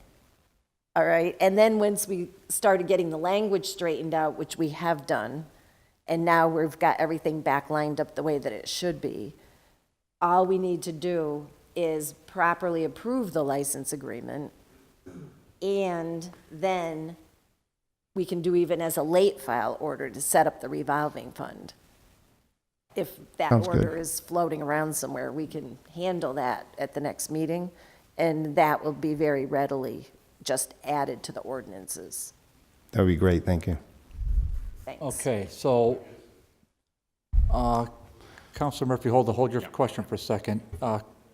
Crystal, is that your understanding that so long as we get our act together, that the vendor will pay the monies due dating back from the time it commenced the license? That's my understanding. It goes retroactive to May 1st, 2017. The problem is we can't accept any of the funds without the revolving fund. The city has nowhere to put them, so we need the revolving fund to get established. And I think it was when we did all the other revolving funds, this one was left off, which everybody noticed, and the draft went around, and somehow it, We weren't aware of it. like at we the said, time. it got buried into the wrong committee, and so we just need to Yeah. make the paperwork match, and everything should go back. Yeah, later on, when an order was filed to set up the revolving fund, it got sent to finance instead of ordinance in the fall. Okay, well, that's a full part. Councilor McGivern, did you want to weigh in on that? Well, I do, because I've seen something that I'm learning for the first time this evening, that language is in this MOU that should have been before us a year ago. We've had discussions about revolving funds. This is not the way to use a revolving fund, period. It destroys our budget. It destroys a true look at the revenue that comes into this city. The city is responsible for those fire stations, and this should be part of the budget, not a revolving fund that's controlled by 2 or 3 people. It should be controlled by the mayor, by the city council, by the DPW, who are responsible for those buildings, and we have to stop destroying our revenue stream coming into this city in the way we balance the budget by creating these revolving funds that make no sense. A revolving fund that makes sense was years ago, and Terry Murphy probably remembers this, is when we talked about doing ceramics for the Holyoke Creative Arts people. That's because it was a very specific thing with a couple of dollars coming from someone that wanted to do crafts. This is not the revolving fund that we're supposed to be doing. Our auditors tell us we shouldn't be doing it this way. We've spoken against it, and now I'm really upset that this MOU hasn't come to us in this long, because we own a lot of property in this city, and the property has to be controlled by the legislature and the mayor, because, I mean, think about it, the dam, the reservoirs, go on and on and on. You know, the stuff that we own as a city is our biggest assets. And it says this right here. body has got to have a say in that, and it is sickening that it's coming to us so late.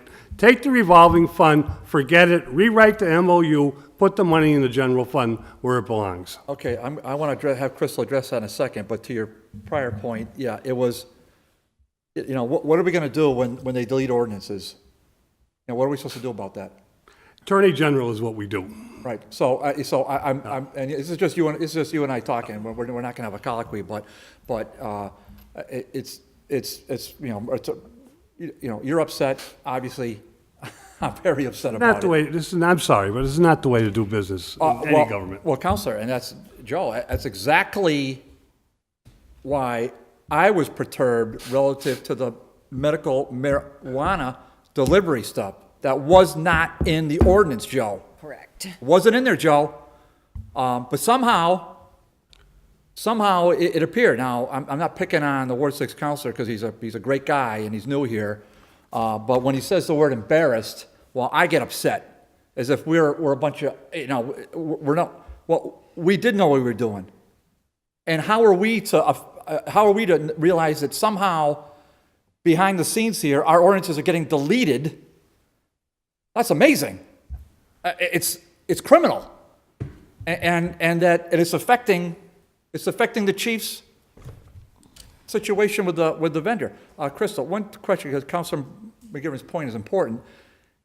Are we required to have and I'll get to you in a second, Councilor Murphy. Are we required to have a revolving fund for this vendor? I heard Councilor McGivern, and what I heard him say is that we are not, pursuant to the auditor. But why is it that we are? So the reason for this revolving fund is because the money is directly related. So they're occupying space of the fire department. So it makes sense for them occupying that space for that money to then go back into making repairs of where they're occupying.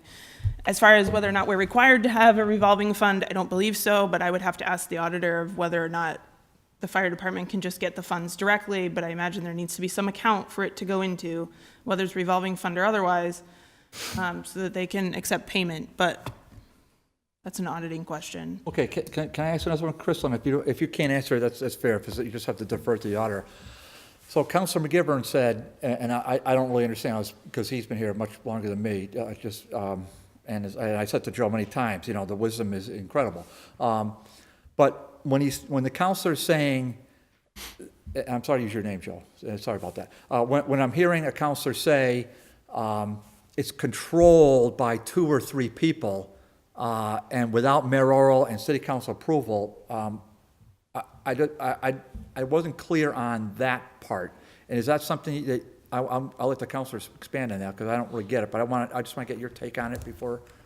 I'd have to look at the revolving fund language, but I know the language itself was given to us from former Auditor Bellamy, and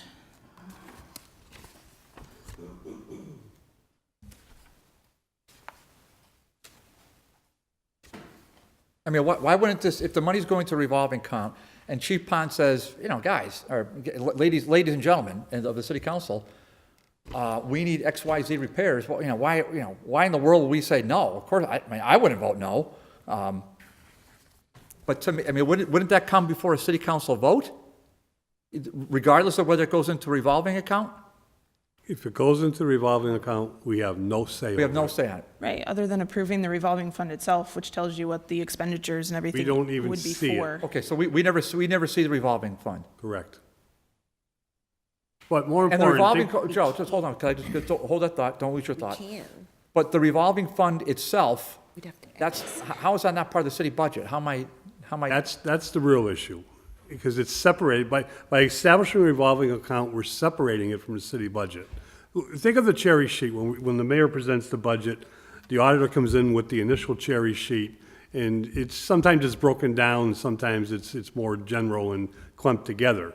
There are things on there like coming in from excise tax, estimated dollars, coming in from sales, coming in from rents, Yeah, there's whatever. several categories, That sure. is all there, that goes into the general fund, and then the way it gets put into the fire department buildings goes into the budget, and the mayor comes to us and says, I'd like to spend money on station number 3. It's in dire need of repairs. And we say, it's about time. Yeah, of course. Of course we do. Sorry, Alex. So, Is he still hanging around? Yeah. But I'm not picking oh, on you. I'm sorry. Well, I'm not picking on you. let me recognize. But this is the way I'm trying to I didn't see it come in. establish So let me it should recognize. be the- done. Let me recognize the mayor of the city of Holyoke is here. Ward 2 counselor is here. I thought. School committee. Good gravy. Mrs. Williams, I'm sorry, Ward 2, I thought I saw Ward 1 here as well. Okay. Okay. I recognized early, he was here early on, so yeah, he got big airplay early on, yeah. Devin Sheehan was there too, I think. And at-large counselor, and former at-large counselor, Mr. Moriarty is here as well, so welcome, Mr. Moriarty. I don't get it. So all the revolving funds, why aren't they put on the cherry sheet as a lump sum? Why isn't that happening? Why? Because their management, their expenditure is separated from the budget when you do a revolving fund. It's taken away from the budget. I understand. All right. So, Okay. Just, and Mr. Murphy, Councilor Murphy, I got to recognize you've been waiting there patiently. Councilor Murphy, sorry about that. No problem.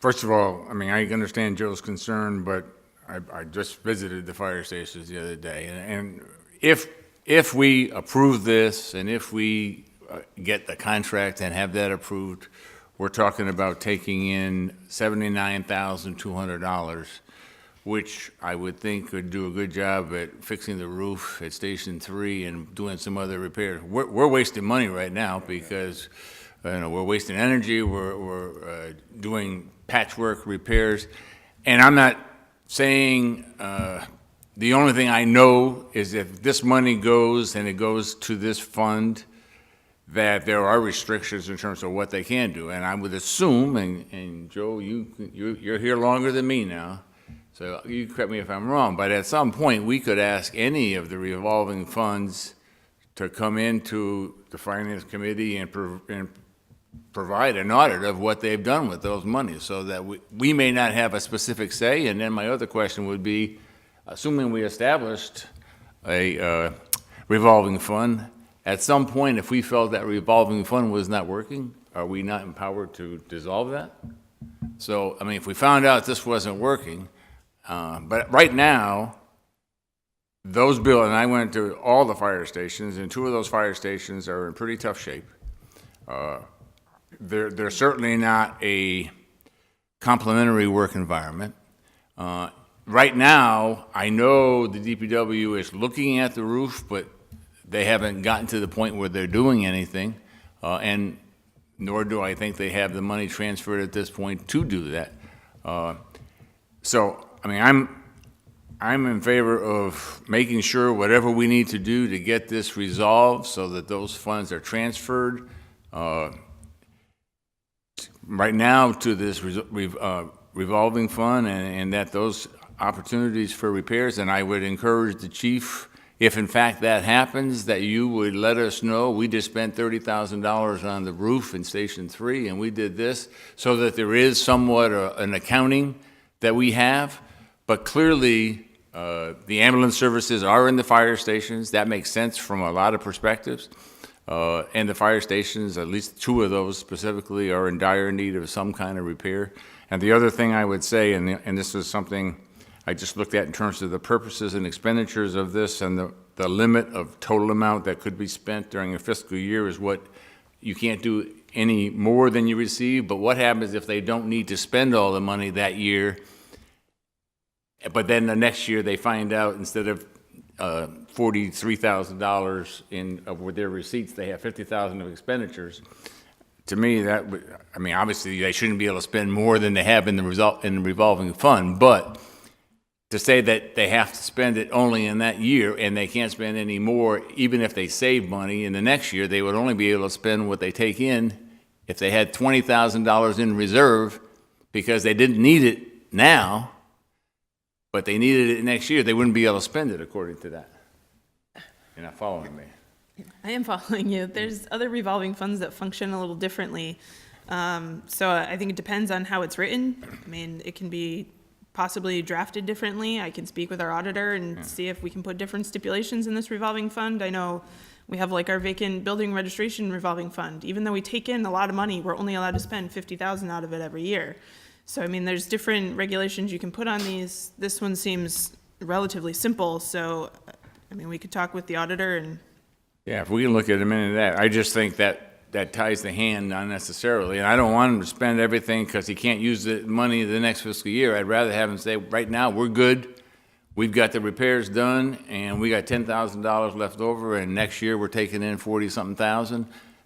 But now I got $48,000 of repairs that need to be done. And he's in the bill to take care of and doing that. So, I mean, and when I found out this was May of 2017, you know, at my tender age, my heart was palpitating. Let's get it done one way or the other. Let's get it done. Let's get the lease signed. Let's get the money.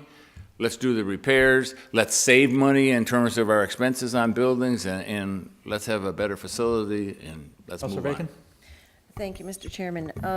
To Councilor McGivern's question relative to the purpose and expenditures out of the fund, the way the language is written in here, it would be that during each fiscal year, the Holyoke Fire Chief may incur liabilities against and spend monies from the fire department station's revolving fund for the specific and sole purpose of making necessary building repairs, maintenance, and the purchase of supplies and equipment for fire department stations throughout the city. So it's fairly broad in terms of how it can be used.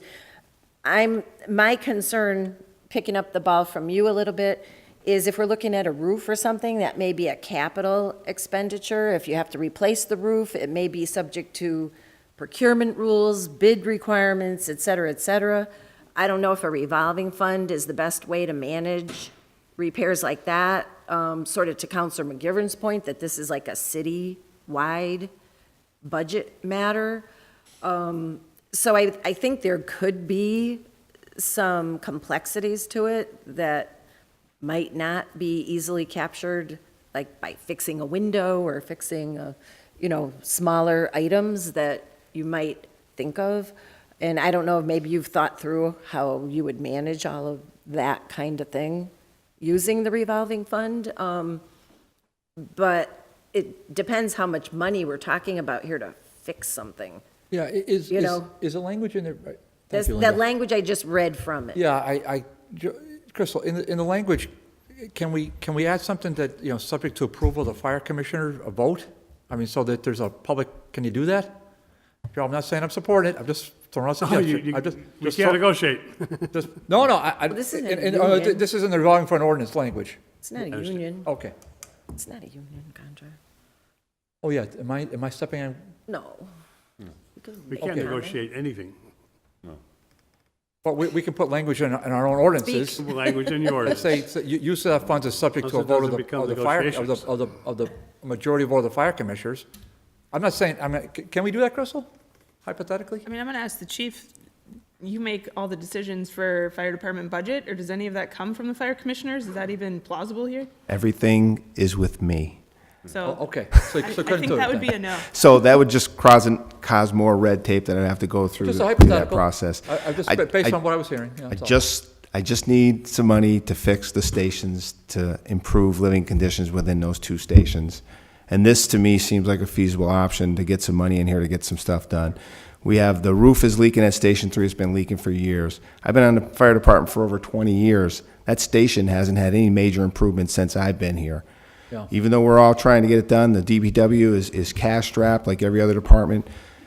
This is an alternative to try and bring in some type of income to use Action Ambulance personnel sitting at our station to repair our own station. So that's how this all got snowballed.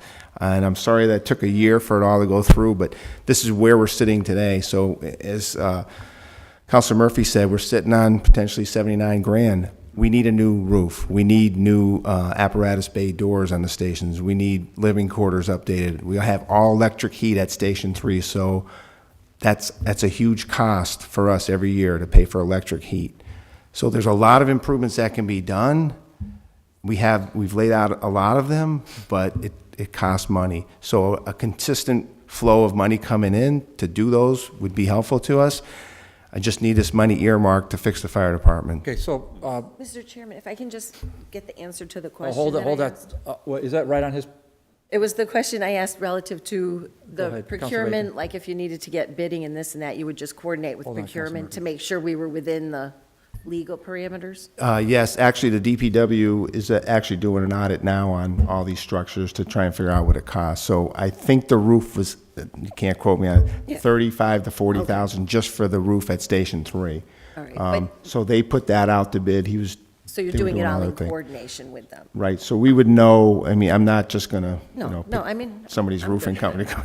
No, I'm but gonna I put just it out to wanted to bid and check. it's all gonna get done Because you right. get Yep. too many silos and you can lose accountability sometimes. So. And I have no problem if we fix something, I'll send the receipts to city council. It doesn't matter to me. I just need that pot of cash to Tracks, fix it or revolving however. Well, it it'd be works sent out. to the city auditor, I would imagine. Auditor, yeah.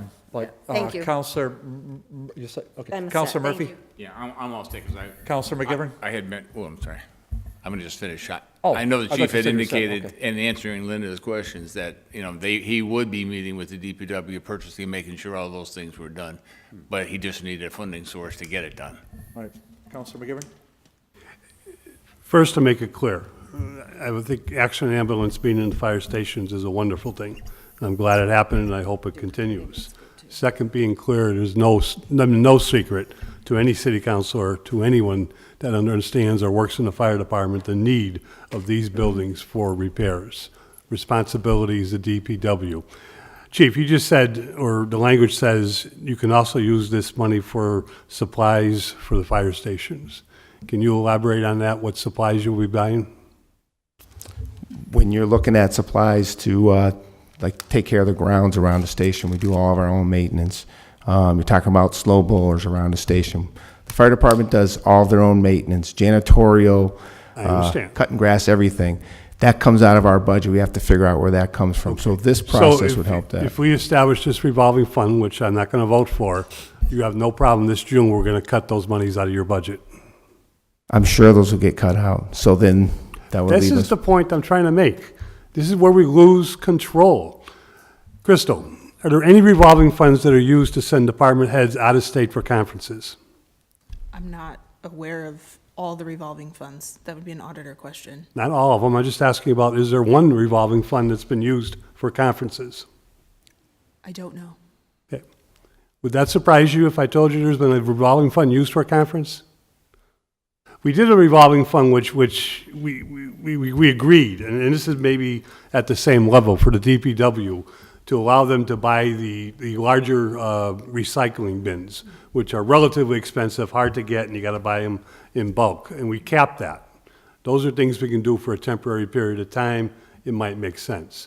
But to live by a revolving fund for something that should be day-to-day operations is losing control of the budget and losing control of what we're supposed to be doing as the legislative body, and more important, as we are the overseers of the mayor's appropriations.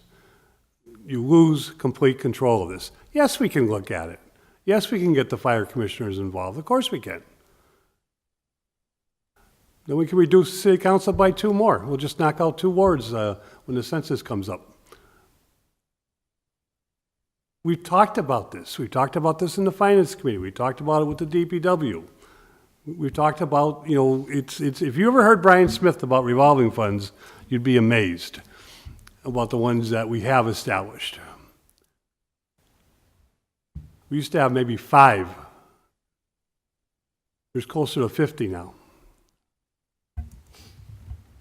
Well, to Counselor McGivern's point, I hope we'll have a appropriation request to retain Mr. Smith as a consultant. I think we've talked about that now for months. Of course, we just transferred about,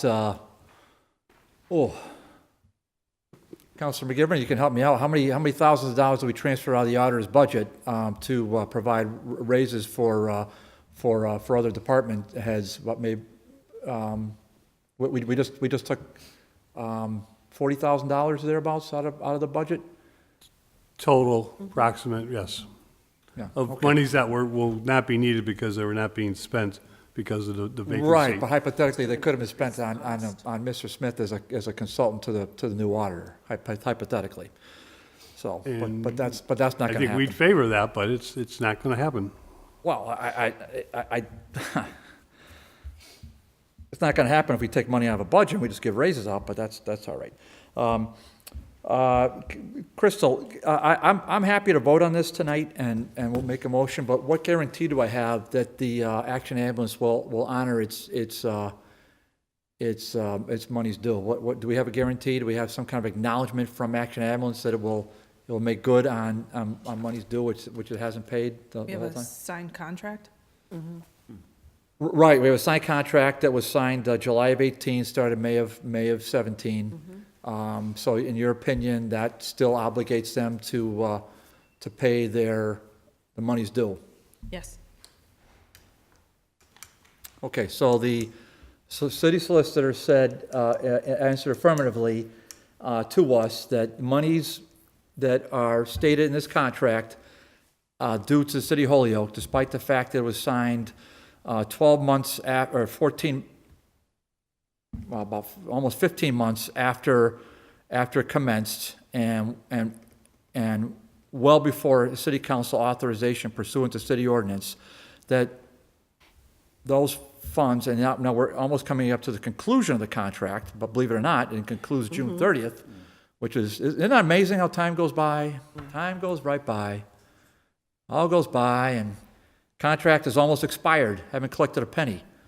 So what if the contract expires and we don't vote on it? Expires May 1st. Oh, May 1st. May 1st. Let's get moving.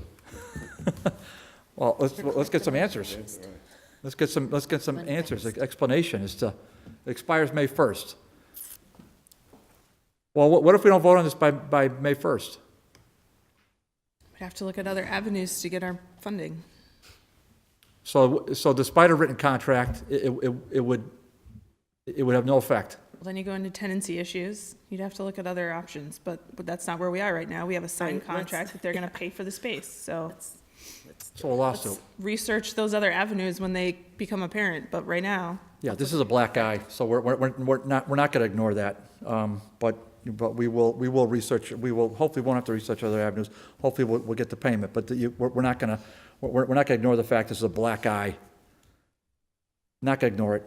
So that being said, let's see here. We have a. I mean, Chief, do you want to add anything at this point? Or you pretty much covered your bases? I would like to thank you for bringing this to committee and getting it out here so we can all talk about it. And obviously, I'm still I would like to have the fire department receive the money so we can ensure it goes to the proper repairs and what we need. Just in general, the relationship with Action is a, how would you characterize a good one, bad one, and different? Very good. If there's any type of issues or concerns, I just contact the one or two main people and solve them immediately. Yeah. I mean, things have been running really well. So your relationship is good with the president of the company and president. I wasn't sure the title. Right. the one thing is they've done over 10,000 calls each year here, so over 20,000 calls over the last 2 years, and I can tell you that if there are any issues we just have to contact them and we solve issues. We had some growing pains initially when they went into stations, and we've solved all those issues, or as we move forward, there's always going to be some changes, but it's easy to adjust on the fly when you have high-level connections that you can get things done. So it's working out really well, and their response times are 6 minutes to 8 minutes at the most. which is much improved over our past EMS provider, so. Okay, I think we should probably vote on this then, but, Councilor Tom, did you want Just to? make a statement. I agree with Councilor Murphy. I think the fire department needs this money, and they need it for the repairs, and the quickest way of doing that, and although, Councilor McGee says it may not be the best thing, is to, put into the revolving fund so we don't delay this anymore, and possibly see how that fund works for the first year. And then possibly if it's not right, if we don't have the controls, you stated that you're the one that handles it, that we see the receipts or whatever you do. Although I'm not a big fan either of revolving funds, but this seems the quickest way to get this funding and to vote on this tonight. I'm in favor of doing that so we can get the repairs done. I've talked to several of the firefighters, and especially in Station 3, how the living conditions up there, and it's just not right for people to, that work for the city to be able to, not be able to be comfortable in their own working environment. So, if this is the quickest way of getting funding for the fire department, that's the way I'm going to go with. Thank you. Okay, so I Ask guess, a quick question. Councilor McGivern. What's the length of the contract with Action? Oh, you got it right here. Years? And a one-year renewal. Let's, So we're buying into 3 years of a revolving fund? Terminate. We can't terminate the contract, and the contract says it goes to revolving fund.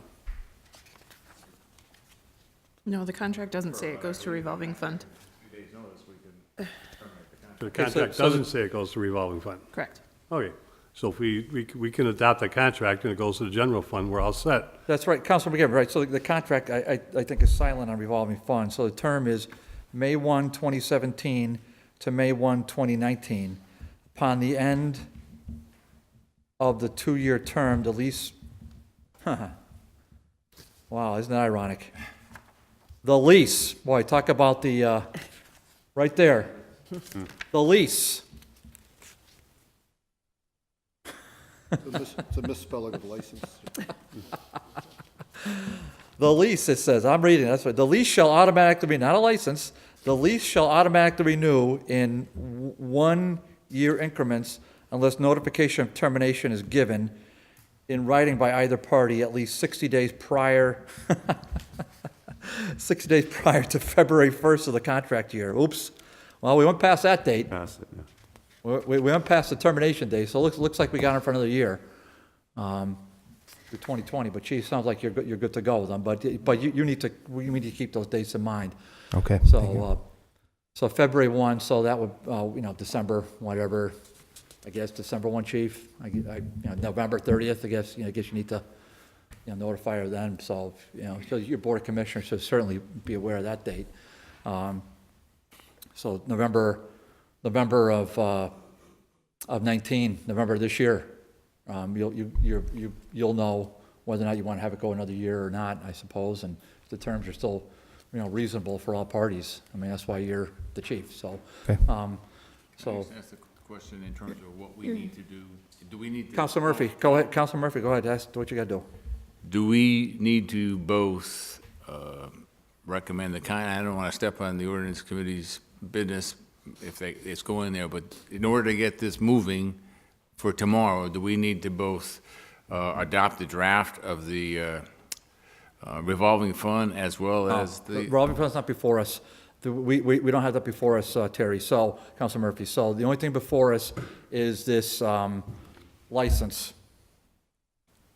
Okay, so we would adopt the license. Yeah, That's what we're I would And just say adopt it with a caveat that the city of Holyoke is reimbursed, all monies due as of May 1st, 2017. I'd like to hear that motion, and then, or I'll say it on discussion, whatever you want, but, the terms are great, Chief, I think the terms are, whatever, you're happy, who cares? I care, if you're happy, then, I'm happy, I wouldn't, and then mayor negotiated, a lot of department negotiated, I just wish we had gotten our act together a little bit. So I just want to make sure, so the revolving fund, if we adopt the license, choice of the words, tomorrow, or if we recommend it gets adopted tomorrow, And the revolving fund would be in the ordinance committee? Well, Is that- hypothetically, Councilor Murphy, what you could do tomorrow, you could suspend rules, and you could adopt it on the floor tomorrow. You could adopt the ordinance on the floor. If I can just wait. Councilor Bacon, I'm sorry. Thank you, Mr. Chairman. I just want to weigh in terms of procedure. So tomorrow night, assuming you make the recommendation to approve the license, since the order for the revolving fund was sent to Finance Committee, the city council can just vote to pull it out of Finance Committee and send it to ordinance, but ordinance has to deal with it and recommend it to the city council. Oh, we can't suspend our rules on that Do it one? in one night? Yeah. Councilor Bacon? I think we could recess and ordinance could meet, but I don't know that we can vote on an ordinance You're right. without an ordinance recommendation. Not rules, it's charter. Charter, yeah, that's right. That's So- why finance and ordinance can meet Charter. during a regular meeting. Yeah, that's right. So that's we charter, could okay. recess the meeting, pull it out of Finance Committee, take it up in ordinance, and come back to city council. But And ordinance deal- is meeting the following Tuesday anyhow, February 12th. Correct, So and then we- it could come back and then on the we'll- 19th. We're back together February 19th in full city council, Joe and Terry, okay? That makes sense? But I do Ladies and think gentlemen. we'll need to move it from finance to ordinance. Well, we got to move it out of here first, obviously, but that's as painful as this has been. I apologize, but it's been, And a two-thirds Motion that vote. we Total we gong show. recommend the Two-thirds, license. yeah. It's money, 2/3, yeah. oh, you need 2/3, yeah. it's money. Councilor McGivern's up to something, that's okay. He's a dean of the council, he has that privilege. So the motion is what, to approve Approve the the, license Approve the license. with Action Ambulance. all right, on discussion, I'm just saying, I'd like the caveat that we're going to be Full rental. reimbursed the full rental amount pursuant to the license/lease. Yes. Okay, that's my amendment. Is that approved? A second? Second, On yeah. the motion to amend, on favor? Aye. Aye, okay, on the main motion that we approve this with the aforesaid amendment to recommend adoption by the full city council tomorrow night's meeting on the motion as amended. All in favor? Aye. Opposed? None. Okay. All right, chief. Hey, chief, welcome. Yeah, nice to have you here. Haven't No, well, thank you very much. I really appreciate it. And Well, you've been before these flaky meetings before, so you're used to it. no, so. I learned a lot. I didn't understand the whole license thing, so it was good. So thank you very much. Yeah, you could don't jump off the Muller Bridge, all right, whatever you do after that. I won't. All right, very appreciate it. All right, okey dokes, just a time off for sports, okay?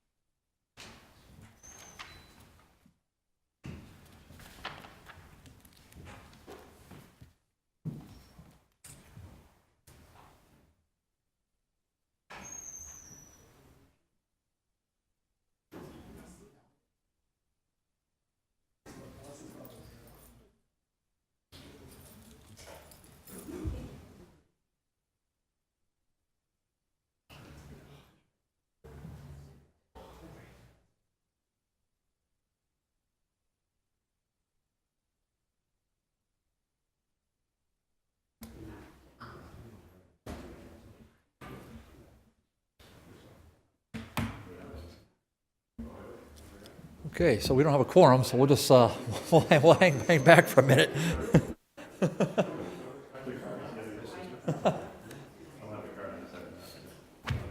Just Councilor McGivern, Councilor Bacon, thank you for being here both, because I don't think we could have done this without you, so, and I can say this in an open meeting without a quorum here, because we're not taking any votes. An open meeting law violations. But we couldn't have done it without the two of you, and we appreciate.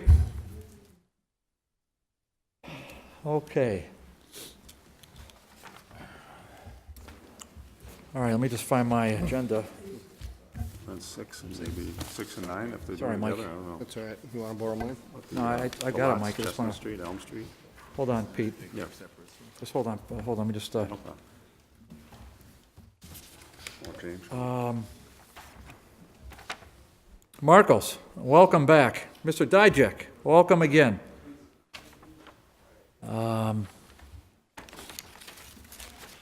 Marcos, we have 6 and 7. Should we take these as a package? Main Street, 108, separate, aren't This they? looks like 2, That's not Main Street, that's Beach Street. looks like Pine 2, Street. Was it Pine? Should be Pine. 2 James and 2 parcels on James. There should be 2 parcels at James Street and a separate order for one on Main Street. That's actually a mistake. It should say Pine Street. So those would be, they're just separate declarations of surplus. okay, are we gonna have a, Chris, we're not gonna have an open meeting law issue because we're changing Main to Pine, are we? Request that it's amended. Amended. No, because it doesn't require a public hearing and notice, but I defer to, no one asked my opinion, so I'll shut up. Your opinion's as good as anybody's, Marcus. You deal with this as much as anyone, so, well, I mean, I'm ready to plow forward on it, but if I could get a motion to take, suspend and take 6 and 7 as a package.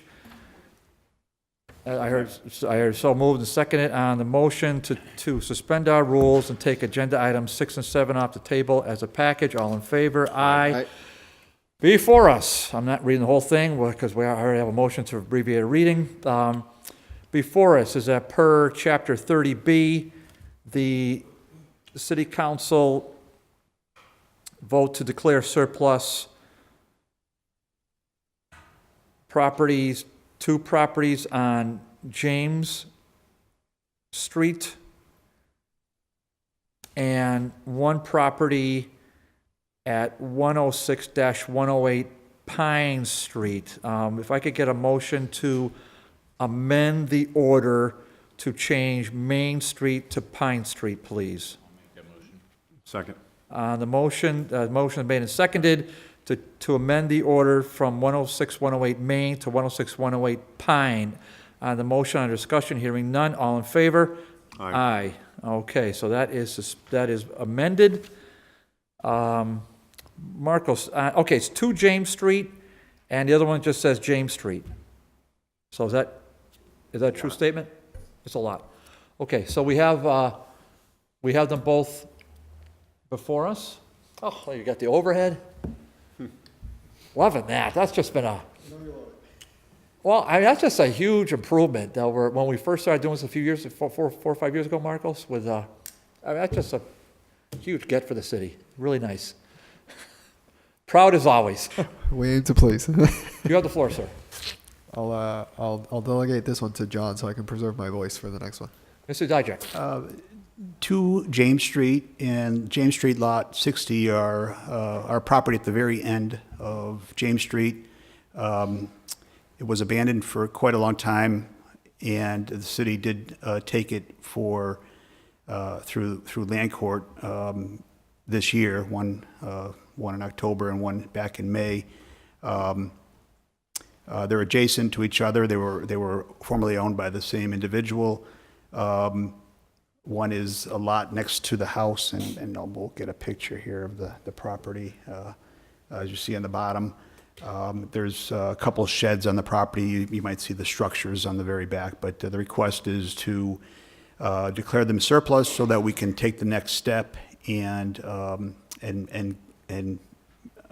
put them out for an RFP likely, so we can get some interest from the private sector to buy and rehab this property, hopefully.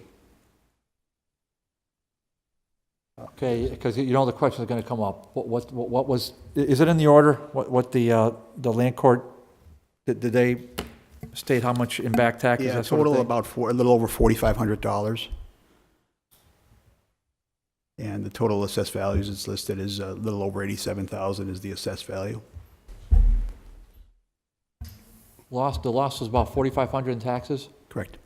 and assessed value is again now? $87,600.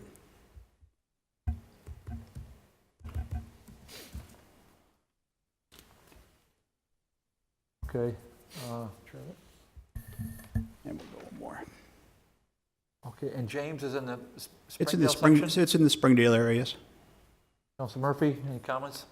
Yeah, I drove by there yesterday. The house is in deplorable condition.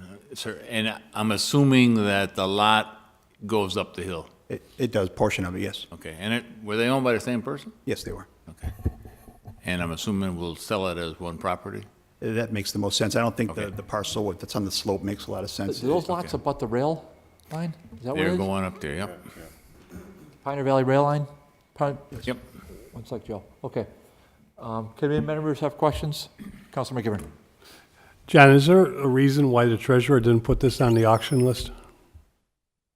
This was taken just this past year, and there was no auction that presented for recent takings, and so we decided to go the route to try to sell it through the RFP process. So there's no reason that we know of? No. Not that I know of, no. Because I thought we were having some good success with the auction list. I think, more recently, we've been going through land sales through the RFP process. So just to clarify, we don't do an auction just for one-off properties. So the way I understand it is that the treasurer's office amasses a certain amount of properties so that it's worthwhile to do the auction, because you have to pay the auctioneer. The city had foreclosed on on one of the two parcels, but not the second one until very recently, end of October, something like that. Right.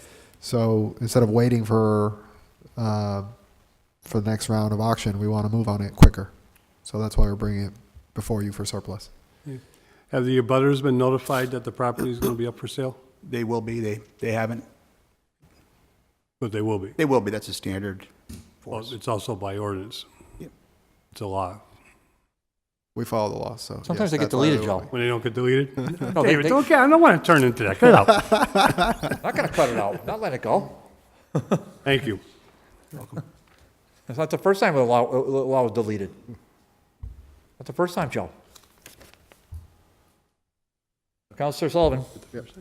Marcos, if I understand, correct me if I'm wrong on this assumption, with the auction process, it's if the successful bidder does nothing with the property, it's a more difficult process to take it back, or you can put better time restrictions through an RFP process? Reverter. Joe loves a reverter. The question is it easier to get back through one process or the other? Well, and to ensure that the work is progressing But quickly we on the have property. we have very similar mechanisms. In an auction process, usually the first difference with an auction process is just the highest bidder gets it, and you have to meet the minimum qualifications, and you have a plan approved by staff. But you're going to have some sort of reverter clause in the sale contract. Through an RFP, it's very similar, but it gets approved by the city council instead of just by staff. So we get proposals. The proposal is approved. It's submitted through recommendation to the mayor. The mayor selects the proposal based on the recommendation and submits it to the city council. So the council approves that recommendation that's brought before you. And then after that, there is some sort of reverting condition. If nothing happens, we don't want to sell land. It's just going to be there's just going to be speculation on it. So there may be slight differences in how you arrange the contract, but really the ultimate effect is the same. We're going to have some level of reversionary interest, and it's usually 2-year time if something doesn't move. Okay, thanks.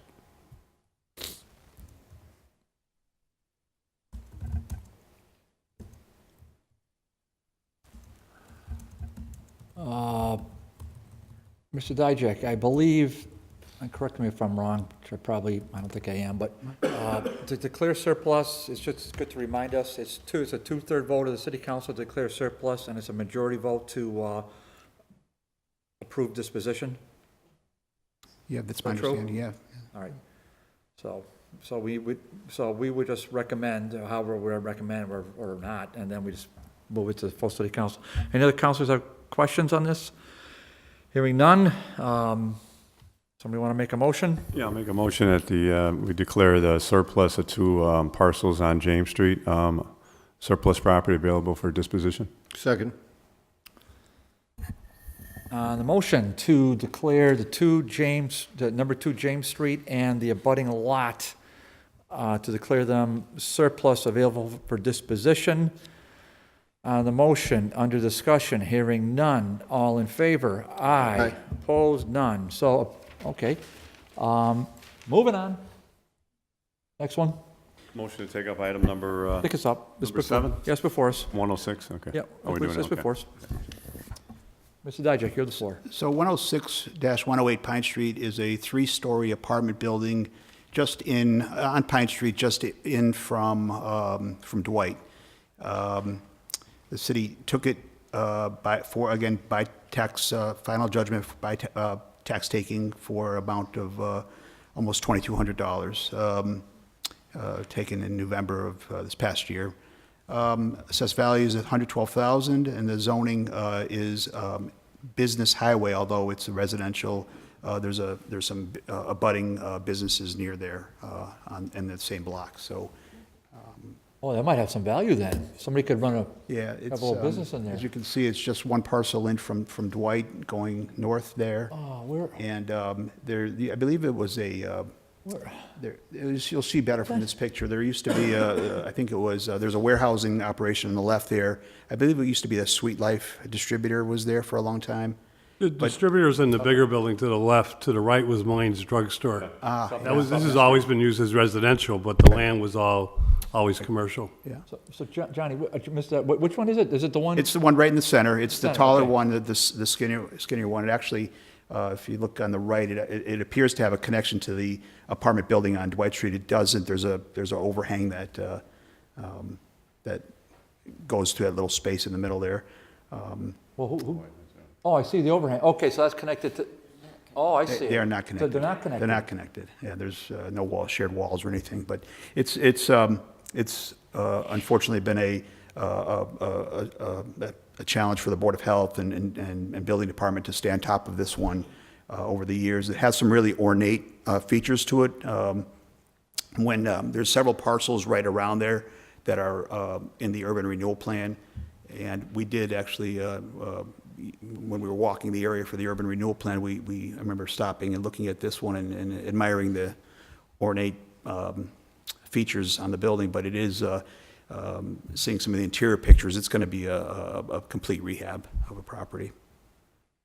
So the request is to declare it surplus so that we can put it out, try to attract private interest, and get it back as a productive property.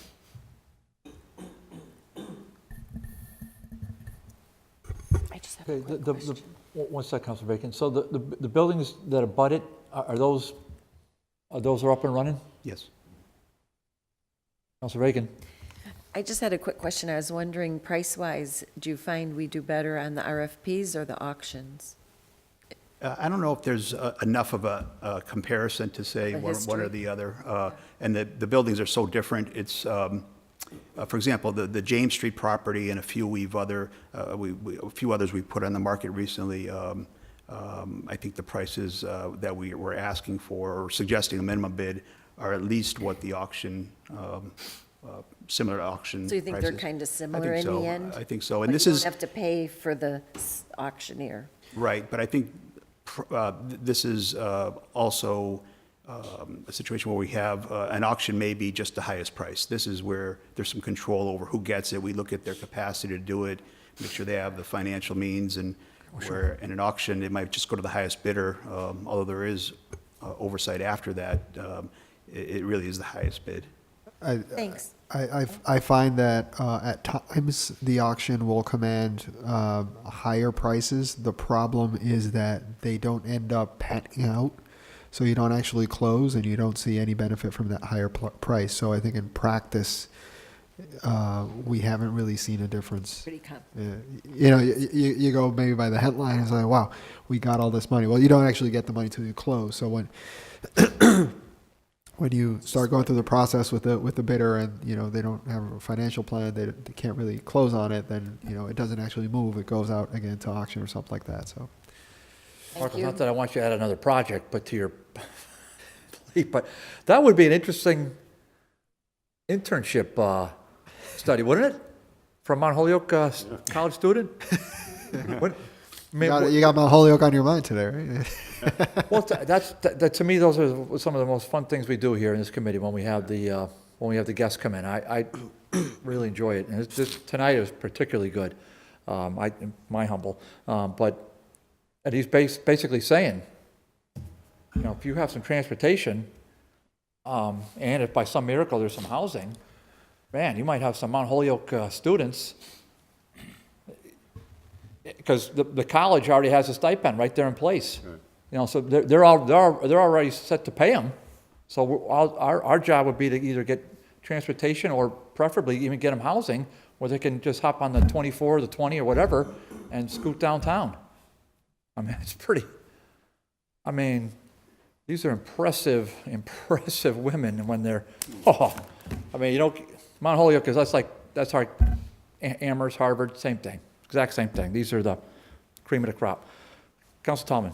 Yeah, thank you. Thanks, John. Just a couple of quick notes or questions on this property. What is a timeline usually this goes for RFP, and could this be something that like a receiver would be looking at, possibly, one of the city receivers? Yeah, I think the receiver program is while it's still, and Crystal may be able to add it, but it's still in, I'm terrible. it's not city-owned yet. Yeah. The timeline, usually we try to balance it to try, you know, obviously we're trying to expedite things, but usually about 6 weeks is how much time we want to have it, the proposals out there.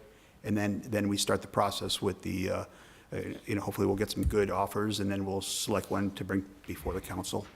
Okay. Someone who is a receiver could bid on this or submit a proposal. It just wouldn't be under the receivership program. It wouldn't be needed because there's no private owner for it.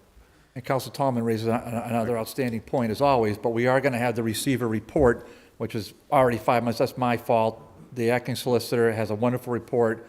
She did a great job the last 2 times. We're going to get another great report at the March meeting when we have a meeting. And so before we do CDBG time, we'll have the solicitor come back and give us a report on the receivership program. Council Murphy, this is just fantastic what's been happening with the law department. Real, you know, on one hand, we had a black eye tonight. On the other hand, it's a feather in our cap. See how it balances?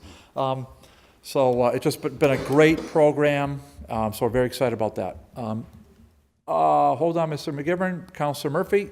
John, just a couple, three questions. How long has the building been vacant?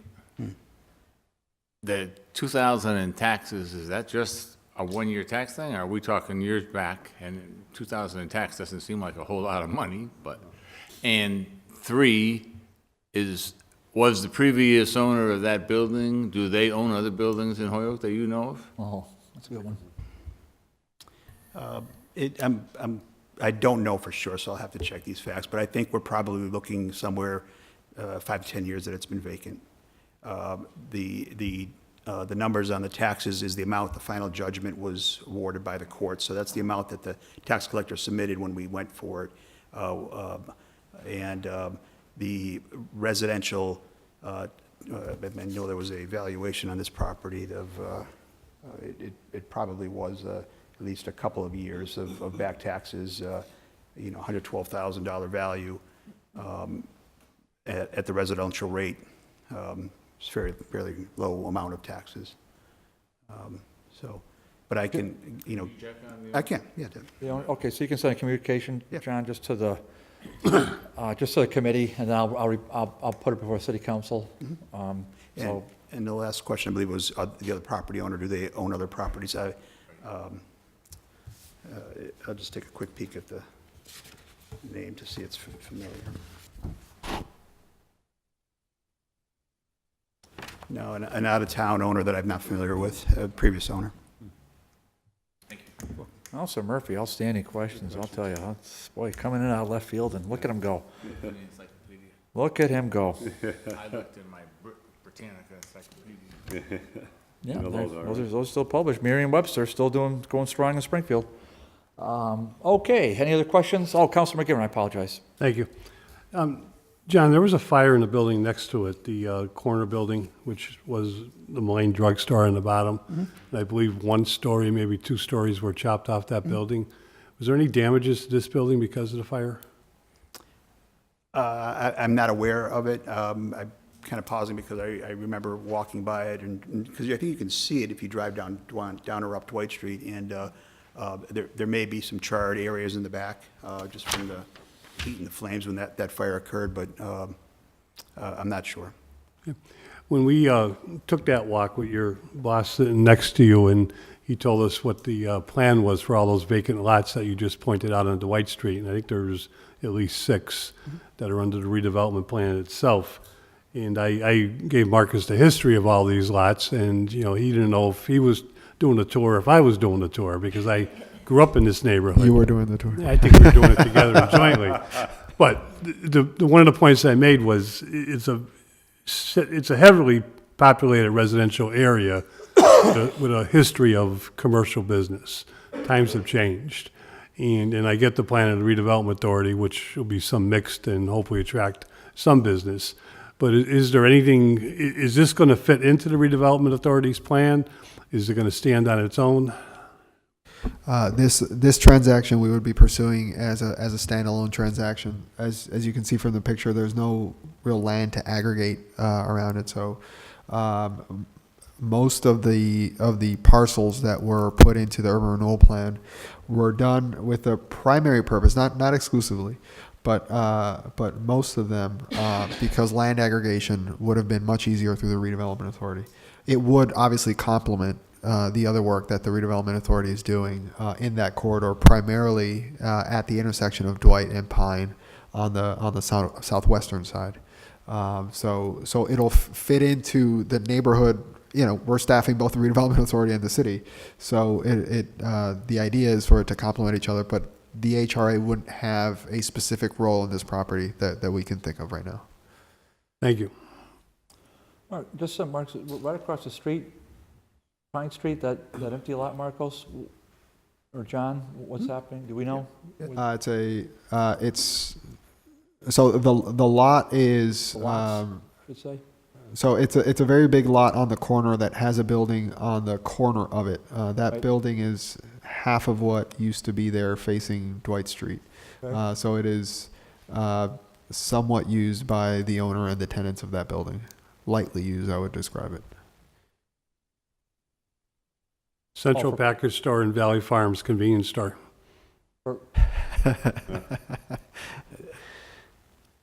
Oh, I see. So that structure is still a viable concern on the facing Dwight Street, on that corner lot, Pine and Dwight. That's still a viable. Yes. Yes, there are tenants there. It's a residential building. Alrighty. Okay.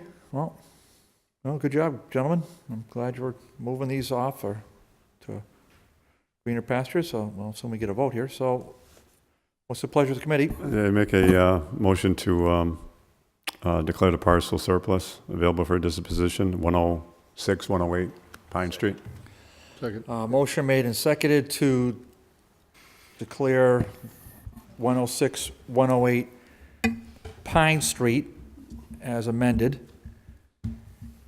surplus and available for disposition. On the motion, under discussion, hearing none, all in favor? Aye. So we will recommend to full city council to declare this surplus. Okay. All righty. Moving on with the greatest hits here. Let's see. That's that one. That's that one.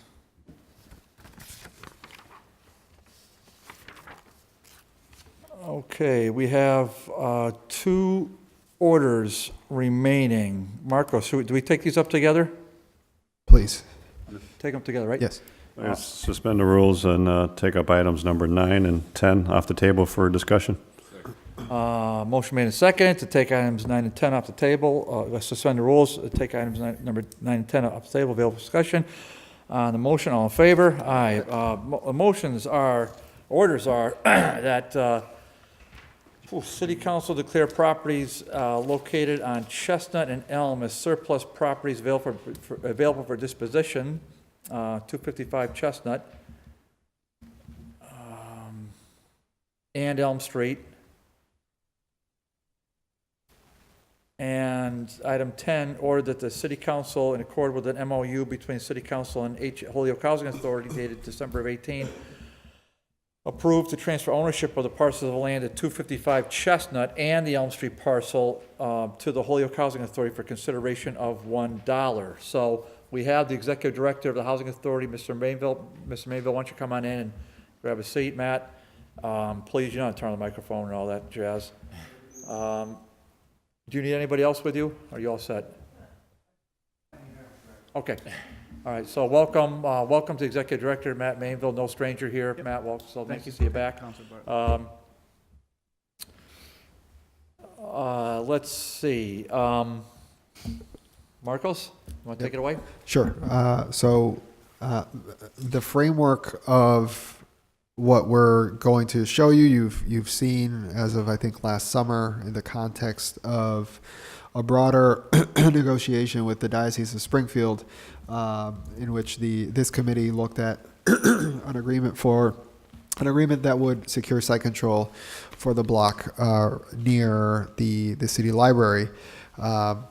At the time, it was expressed that this part of the deal was very attractive, but not the other part of the deal. So we are revisiting this in a way that is somewhat enhanced and taking into consideration some of the feedback that we heard on this part. That's a nice looking building. Yes, that is a rendition of the design as it stands now for the school on the Chestnut Street property, which is right now it's a vacant block. So we took into consideration the 3 areas of feedback that we will address, that we have addressed in these agreements, and we'll go over. So John, if you could go forward. So we'll talk about a little bit about the background of what led to this to us seeking site control in this way. A description of the site, which you're pretty familiar with, but just to make sure that we have it on the record, and then the meat of it explaining the orders and the MOU. So as far as background, many of you will remember this. This is bounded by Chestnut, Elm, Cabot, and Hampshire Streets, right? And this block has been of interest to the school department, I'm told, since way before my tenure, potentially for 10 years. And it was it was codified in the approved in 2013, finally, Holyoke Renewal Plan, that this block, the priority would be to target it for a school department, but if not for a school, that it could be used for residential purposes. And so what you'll see in the agreement later on is a self-executing style agreement where we understand that there's still details to be worked out in this chamber with MSBA, potentially through the voters of Holyoke. Our priority is to provide site control of the block in a way that commits the city to some action, and if it's not a school, that it could enact Plan B, if you will, of the urban renewal plan to do housing. There is some time sensitivity around this. The next submission to the Massachusetts School Board Authority is due on February 19th, at which point we should be providing evidence of site control. Again, site control is not ownership by the city, but knowing that that the site would not go to anyone else, and we are lined up to buy it if it came to that. So that's what both of the orders do. Let's go to the next slide. Marcos, what's that date for this? Because I need to be precise on it. That's we have Tuesday, to provide evidence to the school board authority by Tuesday, February 19th. By the 19th. Yes. Of site control for that property. Yes. And it's not Sorry. Go ahead. No, I'm just trying to get a hand. I just want to make sure so I can give my report as accurately as necessary, as actually I can. Okay, I think I got it. Go ahead. Sorry. So a description of the site, I've described where it is near the library. The due diligence on the site has been performed by the design and engineering team. In fact, we have an environmental consultant here should any questions on that arise. You've seen this slide before in the context of the previous conversation, but just to go over it again, there have been environmental phase 1 and 2 done already. There have been soil borings to determine the feasibility of constructing on the site, so the geotechnical aspects of it, but also the environmental aspects of it to make sure if there are any reportable conditions, is this a brownfield or not. We did confirm the finding of one oil tank that was removed already. We examined the soil around the oil tank to make sure nothing had leaked, and that we wouldn't have a reportable condition that we had to clean. In fact, that oil tank was found on the lot the city already owned, not on anyone else's property. So we took care of that before the temporary parking lot was built. Actually, no, after the parking lot was built, but before the school started last fall. This is what we're talking about here, and we've broken it up kind of in a satellite view. Everything you see inside the green lines is owned by the housing authority. Those are three parcels. Everything you see in yellow is owned by the Diocese of Springfield. It's the last bit of private. It's the last private land on that block. The two lots marked in red are owned currently by the city and are the subject of the ordinances, of the orders before you. The orders before you tonight are to, number one, declare them surplus. So that would allow us to sell them or transfer them, as we've done in the past with the redevelopment authority. The housing authority, being a municipal corporation, can get transfers of land from the city, just like we do with the redevelopment authority. So that's what the second order would do. But I'm getting ahead of myself. Description of the site. This was one of the issues that came up in questioning how did we land on $140,000 for payment last summer. We were pretty forthcoming that had been the asking price. And time being of the essence, and understanding how negotiations go, even under the threat of eminent domain, it is always, it is usually smoother, let's put it that way, to have a willing seller than arguing over the last $5,000 or $10,000, because in legal fees alone, it could cost you more than that. But we did get an appraisal for the land to continue those negotiations in the months after you last saw this.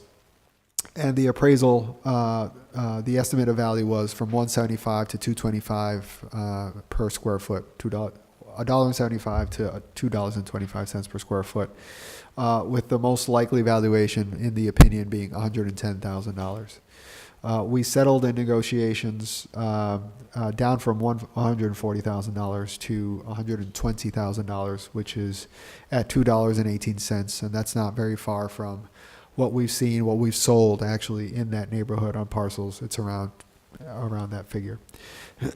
So we felt much confident that we were getting a much fairer deal in terms of land cost. So this is another version of the map, right? Everything in green is owned by the housing authority. Everything in yellow, orange is owned by the diocese, and the two red lots are owned by the city. The first step would be after the transfer. The first step in the MOU is there is a conditional transfer. I'm sorry. After the surplus declaration, the first step in the MOU is having a conditional transfer to the housing authority, right? The order is the second order before you says these parcels are transferred to the housing authority. They just can't record that in their name until the end of the year 2021. So what that gives us is time. That gives them a monopoly over the block, and they can't do anything with the properties there. They can't develop it because we can stop them from recording it, and the action that stops them from recording the transfer is us buying everything else from them. So what this sets up is either the city will have everything to do a school, or at the end of 2021, we have decided somehow that we're not going to have a school. We have decided we don't want to extend this agreement anymore, and the housing authority can do housing. So the entire purpose of the urban renewal plan says you're either going to do a school, or at some point you're not going to do a school, you can do housing. That would be self-enacted.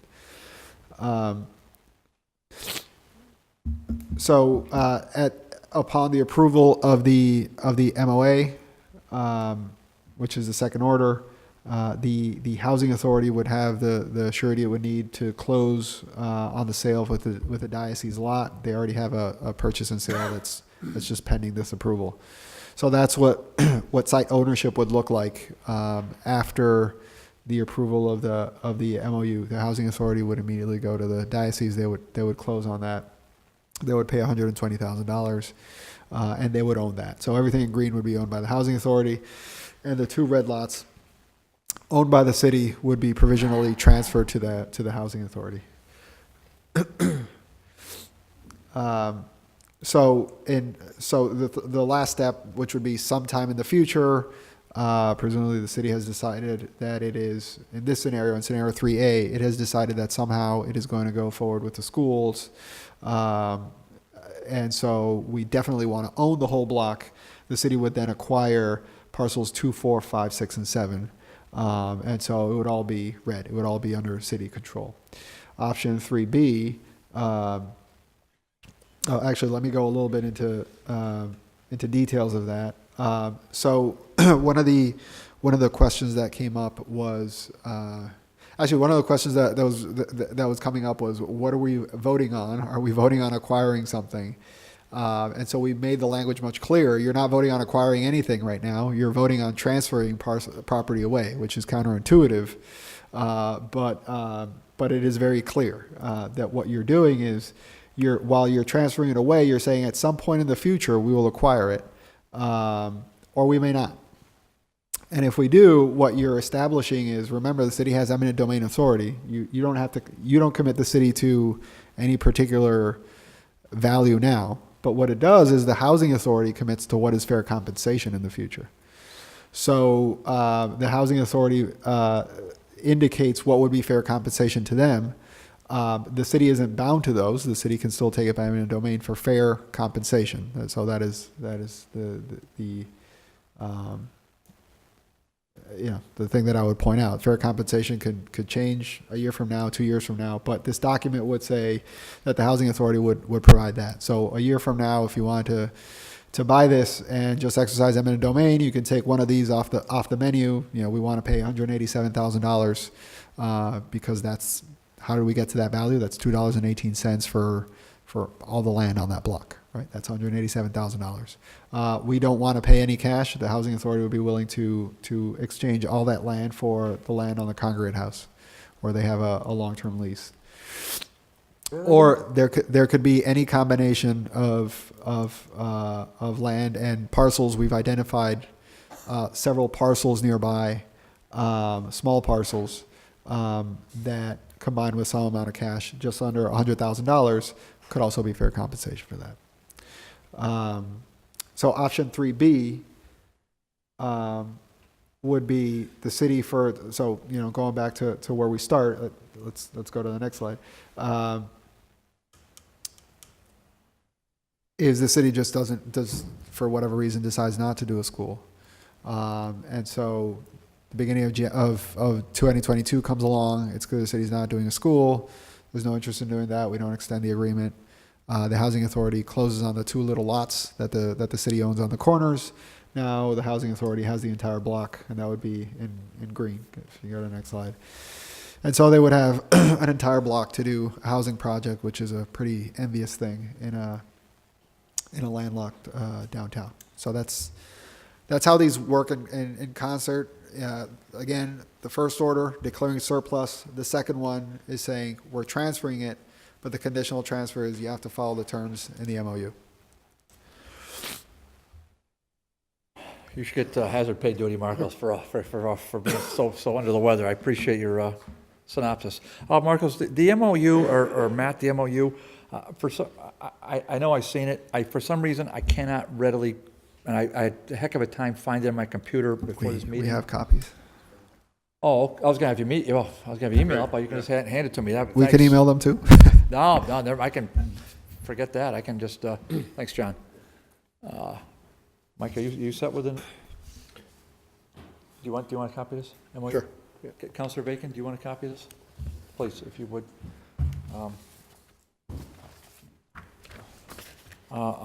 Gentlemen, if you want one for you, one for you, one for Joe. Thanks.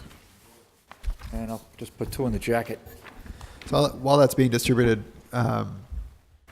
it was important for us while working this deal is we're trying to bridge a gap here where the city, if it wants to preserve options, needs to show site control. But we recognize that there is a broader conversation still going on the schools, and we respect that. So we did not want to come in with a proposal that seemed like it was taking options off the table for a legislative body that's still having those broader conversations. We firmly believe that what's before you preserves every option going forward in a way that meets both goals. Deciding on how, if, and when to do a school, but also showing site control in the short term. Yeah, this wasn't, you didn't come up with this over coffee, I know that, so, gotta be, I appreciate your humor, Councilor Murphy, I'll tell you what, it's always welcome. He told me he wanted honey and tea. I'm only down here for the comedy, believe me. Hold on, Councilor Sullivan. What's the congregate housing got to do with this? I was the first I'd heard of that one, so. I mentioned the congregate housing in the context of Section 5 of the MOU, which states what the housing authority is indicating up front what would be considered fair compensation. So one of the questions that we wanted to, one of the questions that came up at the last time that we talked about this that we wanted to improve upon was what would this cost the city down the line, right? So the housing authority would act as some sort of intermediary to acquire this. What would it cost the city to then acquire the diocese parcels, but also the parcels of land belonging to the housing authority? And so we came up with a couple of options. If it's just about money, then we've agreed that the $2.18 value at which the diocese land has been acquired could apply to everything on that lot. And so $187,000 would be appropriate compensation. So it could just be as easy as just paying that amount. But understanding that the city may have the interest of saving on cash or may not have free cash or just wants to save on cash, we came up with other creative options whereby the cash transfer could be reduced. For example, in option 2, there is a series of small parcels that really have very low value to the city itself, other than to sell it for housing development. So we could transfer those to the housing authority that does housing, plus some cash considerations. Or there's a quote-unquote free option, right, which we would not have to expend any cash. And so that option is the congregate house. That's how that came to be. And again, you're not deciding on whether to transfer it today, but it provides that option should that be desired in the future. Okay, Mr. Mainville, Matt, what is the commissioners, what's your board's perspective, what's your perspective on this, if you would, please? Yep, absolutely. Well, you know, my interest in this property goes back probably as long as the school committees. You know, this was an active site that we targeted during our Hope 6 efforts at Churchill. So we've had our eye on this particular block for quite some time. That's why we own 3 parcels currently. We also recognize that we want to be a good community partner. And after Marcos came to us and talked about the possibility of the city targeting this as a school, we thought that we might be able to participate. We've had communications with Marcos, with the law department, with the diocese at this point. We have pretty much a finalized purchase and sale. So we see this as... Again, you have almost a finalized purchase and sale? With the diocese on the parcels 2 and 4, so that at the conclusion of the city, hopefully the city council's vote tomorrow evening, we would be able to execute that and get site control in very short order. And then through the MOU with the city, then we would be able to allow the city to show site control for the February 19th date. So this has been a long-term goal of the Housing Authority. The Board of Commissioners is in agreement with moving this forward. We recognize this as, the Housing Authority, as you guys know, recognizes that we are part and parcel of the city of Holyoke and want to be good partners. So we are willing to participate in the intermediary role so that you can show site control with the idea that it's going to be a win-win, hopefully, for the city and the Housing Authority. Either way this goes. If the school gets built, hopefully we get consideration from the city for the congregate house. You guys have known that's been a goal of ours to get that under, we understand there's a long-term ground lease, but we prefer to see a deed, a fee simple deed. So that could be an option. We've also had some properties that we've eyed near our Coughlin Apartments. That might be a transfer of those properties plus cash consideration or just a straight cash consideration. I think that I think either one of the 2 options on the table, we're not trying to weigh in on the debate around schools. That's for this body, for the executive branch, but we want to make sure that we're putting forth our best effort to be a good community partner. Right, so I think as we discussed a few years ago, your lease is, there's no lease for Concrete House. There's nothing. Doesn't exist, gone. So we discussed that several years ago, and so I'm not sure where that is at this point. Okay, the Coughlin, the little parcel in the Coughlin, I cannot believe why the city would even want to hold these. Why wouldn't we just give them to the Housing Authority for $1 with an order filed, next meeting? I don't understand why that would even be an issue, frankly. So that's an easy one to me. So I'd be baffled as to why we wouldn't want to help the Housing Authority with parcels that are important to it, approximate to your Coughlin Apartments. Concrete House, that ship sailed, and we all know that. So that lease is no longer. Which just stresses the importance of getting the deed. That's why. Well, it's an unbelievable thing that on that, but that's a whole separate issue, Matt. But and how that got interwoven into this thing, it makes sense because this is as convoluted as it gets. However, Councilor Sullivan.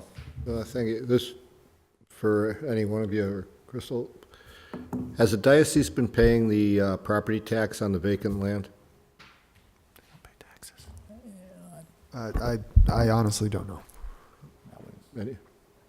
That's a question for Mr. I Kelsey. assume the diocese Or the doesn't pay treasurer. taxes, but I honestly don't know. They have? Oh, the mayor's here, okay. Yes. They have. I'm Okay. informed they have. Can we get that in writing? Mayor? Okay, thanks, Mayor. Chris, you could probably look right on the city webpage on our online services and see that it was paid or not. Right, we can go right into Munis and find out if they're paying their taxes or not. It's a quick question. It's just not one any of us are able to access from here. Yeah, I wouldn't even know how to do it. No chance. No chance? No chance, zero. None. Well, actually, you can. I don't want to try, Mike. All right. So how's there's that? I All don't want right. to try this. You're the chairman. Well, we can, listen, that's a question we can get answered for tomorrow. So, but that's an outstanding question. So Anything else, Mike? Okay. Anybody? Council Tallman and Councilor McGivern. Yeah, I had a question. If the school, for some reason, doesn't go through and the city, those two properties were surplus, right? And the housing authority would purchase those from the city? Or no, or they're given? So the affirmative vote on the orders, let's run the exercise that they pass the recommendation tonight, they pass the recommendation tomorrow night. So let's say they're enacted. Right. What that does is that transfers them now. Okay. Right. So in the absence of further action, the housing authority will automatically own them in 2022. That's it. If no one else does anything for whatever reason, people didn't vote for it, here, out there, no schools, whatever, state funding dries up, doesn't matter. Housing authority then, for your troubles, here are two little lots that the city was just holding on to. And they get to do housing, which complies with the goal that the city set out several years ago with the block. If we're not doing a school, we're doing housing there. Okay, it makes sense. Yeah, I'm just trying to get an understanding of that, because if we're, surplus in the city, they get them, the housing authority gets them. And then if there's no school, then they'll have the whole lot, because you have the church property, the diocese property, and then, okay. So, Matt, Mr. Mainville, people get Matt's mad at fine. me for saying first That's name. okay. but get angry emails on that. How dare you? No, Matt's fine. Just known him for a long time, but how Exactly. dare you? Oh, I love those. Mr. Mainville, there are 7 little lots on this one big block. The housing authority is I've just got to be able to summarize this. Yep. That's fine. No, that's fine. Oh, thank you for putting that back up, John. Mr. Dijak. Okay, city has, The city, the housing authority currently owns 05, 06, oops. oh, there it goes. There you go. Yeah. 5, 6, and 7. Housing authority owns Parcel 5, 6, and 7. 5, 6, and 7. All right. Correct. You have a purchase, oh, look at that. Purchase and Yep. sale with the diocese for 2, no. Yes, 02 and 04. Oh, okay. PNS with the diocese for 2 and 4. Correct. Now, is that a public document yet, or where's that process? Where's that now? It hasn't been executed, so once it becomes executed, I wouldn't mind sharing it with this committee. Not a with public the other- document. I don't want, no, I'm not sure. Can we even bring that up, Attorney Chesky? Can we suspend allow Attorney Chesky to approach? Under rules. Yes. On the motion to allow Attorney Chesky to approach, all in favor? Aye. Yeah, oh yeah, please sit down, that's much better than. So this is General Counsel for the Holyoke Housing Authority, Priscilla Chesky for Landry, Lyons, and White. Attorney Chesky. Lyons and White, sorry. Just say it again, I must screw it up. Just, Priscilla, just introduce yourself and your firm, please. Priscilla Chesky, partner with Lyon and Fitzpatrick in Thank you. Holyoke. Sorry about that. So is it so the question on the floor is whether or not the purchase and sales, which we have negotiated but not yet executed with the diocese, is a public document. It is not a public document yet. Exactly. Perfect, that's, Once executed, we could share, but it's not public yet.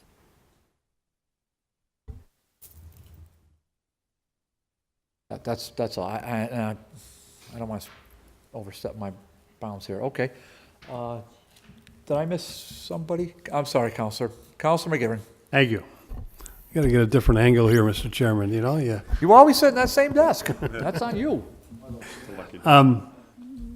I get, it's a good question, a public document, and I get it, but if you go to item number 10, which is part of this discussion in the MOU, and I get this, and I think it's got merit in terms of what we're trying to accomplish in more than one way, but if the city does go forward down the road with schools, the price of the diocese property becomes part of this MOU. Or are you going to give it back to us for $1, like the 2 lots we're giving you for $1? I think that, as Marcos had referenced, the repurchase price would be up for debate and negotiation, but what we have expressed in the MOU is what the Housing Authority would consider as of today, equal and proportional response to what we've invested into the property. So I think the cash value was estimated at 186 or. Yeah. Because it's also, because So we you also have. just answered my question, yes. How did we come to the value of the diocese property? How did you come to the value of the diocese property? It was based on the two, I think you have a slide to that effect, but there was an appraisal that was done. It was based on the appraisal that we did and a negotiation with the diocese. So the 120, so if I may tweak your previous answer, I'll add my 2 cents. It actually doesn't matter what he pays for it. If he's paying $1 million, he's settling for less here, unless you were buying it for $1, right? And then you're just making money off of it. That would eventually come out mad, though. The way we got to $120,000 was we sat across the table with the diocese, and we got to the negotiation of $120,000. It wasn't Matt negotiating like, I think the city's going to want this land. We wanted the land. We negotiated the price. But we also talked to the Housing Authority to act as the intermediary to create this function, this functionality. The MOU actually, what it's really doing is restricting mostly the Housing Authority, because all the city is doing right now is transferring land and saying, here, you have this land, you can't do anything with it. And we abide by this contract saying we're not going to do anything with our land. We're not going to build on anything unless we buy everything from you. And so it's providing a way in which the city can exercise the only power the city has and no one else has around here other than the state, which is eminent domain. At any point, the Housing Authority doesn't, well, okay, technically you do, but ours trumps yours, okay? So we can exercise eminent domain on you. You can't do it the other way around. So the city at any point can exercise eminent domain on the Housing Authority even if they don't want to sell it to us. And we can just pick off the menu on what they have already indicated in writing and with their signature is appropriate compensation. So the city could never be, there would never be blowback to the city. The Housing Authority could never sue the city for inappropriate compensation. All right. Can we get back to my question? Because I got all that. I want to talk about the Sisters of Providence when we did exercise eminent domain for the good school down on Main Street and what the Sisters of Providence got. That's history, right, Michael? Back to my question. Thanks, Mike. There's a value being put in this property, okay? There's an appraisal of this property. Can I get a copy of the appraisal? Yes. Okay. Here it is, if you want to see it. I would like it, yes. Yep, and we'll send it to you electronically. Because we're buying into this. Yes. No matter how you put it. And I'm in good faith. I have no doubt that this is in good faith. And I have no doubt there's ways to work this out down the road. But we're buying into this appraisal as to what this land is worth to get to the goal that we want, which is the middle school on this property. So I think we need to know up front where this price is coming from, how it was negotiated, and where we're going. Yeah, so I mean, as I said during the presentation, there's an appraisal. The appraisal stands at $110,000. It's this document here. Stand to give it to you right now, but I'm talking to you. I'll grab it before you leave. And we'll gladly provide it in electronic form. It is a public document now because negotiations have been completed. Their asking price was $140, and they want to stay firm as close to $140 as possible. We made our position known that was not a tenable situation for the city. Of course, in every negotiation with the city, there is the threat of eminent domain. And in every conversation of potential eminent domain, there is also things that aren't necessarily well captured by any appraisal.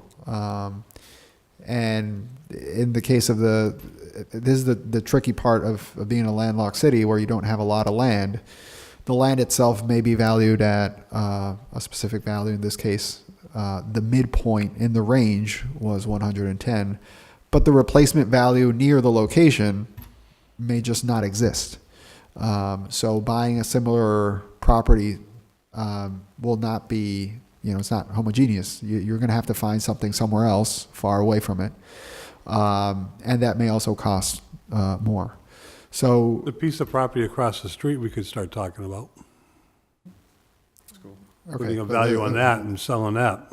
Okay, well, that's, I don't have the authority to negotiate on anything else. So what we're talking about, let's focus on the question here for a second. But is it's how all, did we- Marcus, it's all related.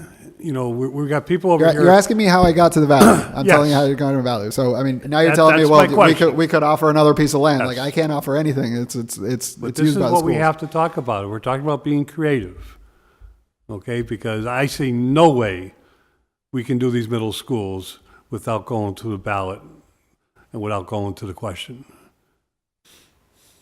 But if we don't start talking creative, we're not going to have any revenue coming in to do the schools. Okay.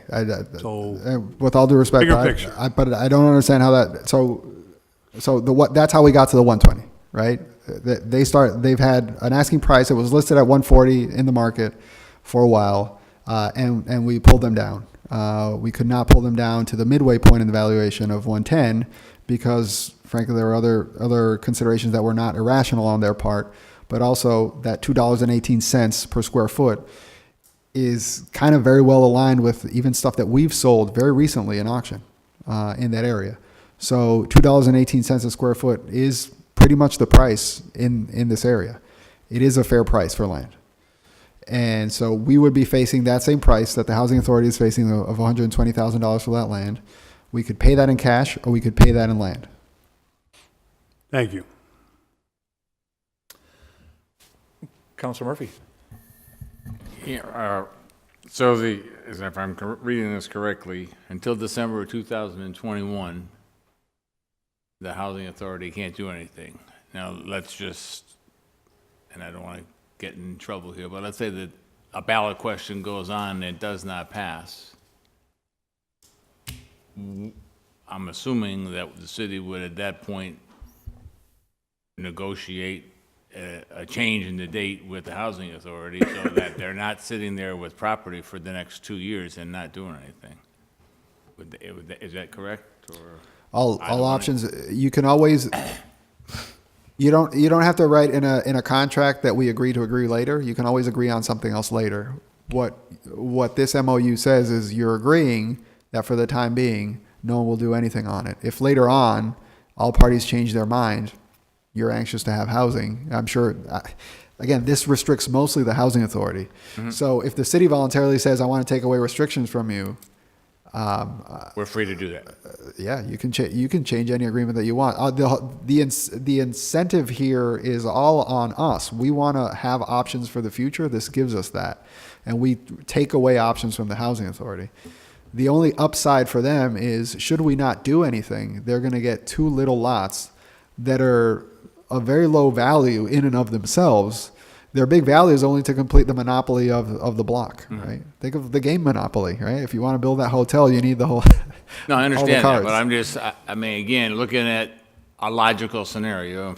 I had a meeting this afternoon, and I was told that if the schools are going to go, that construction would be starting in August, September of 2020.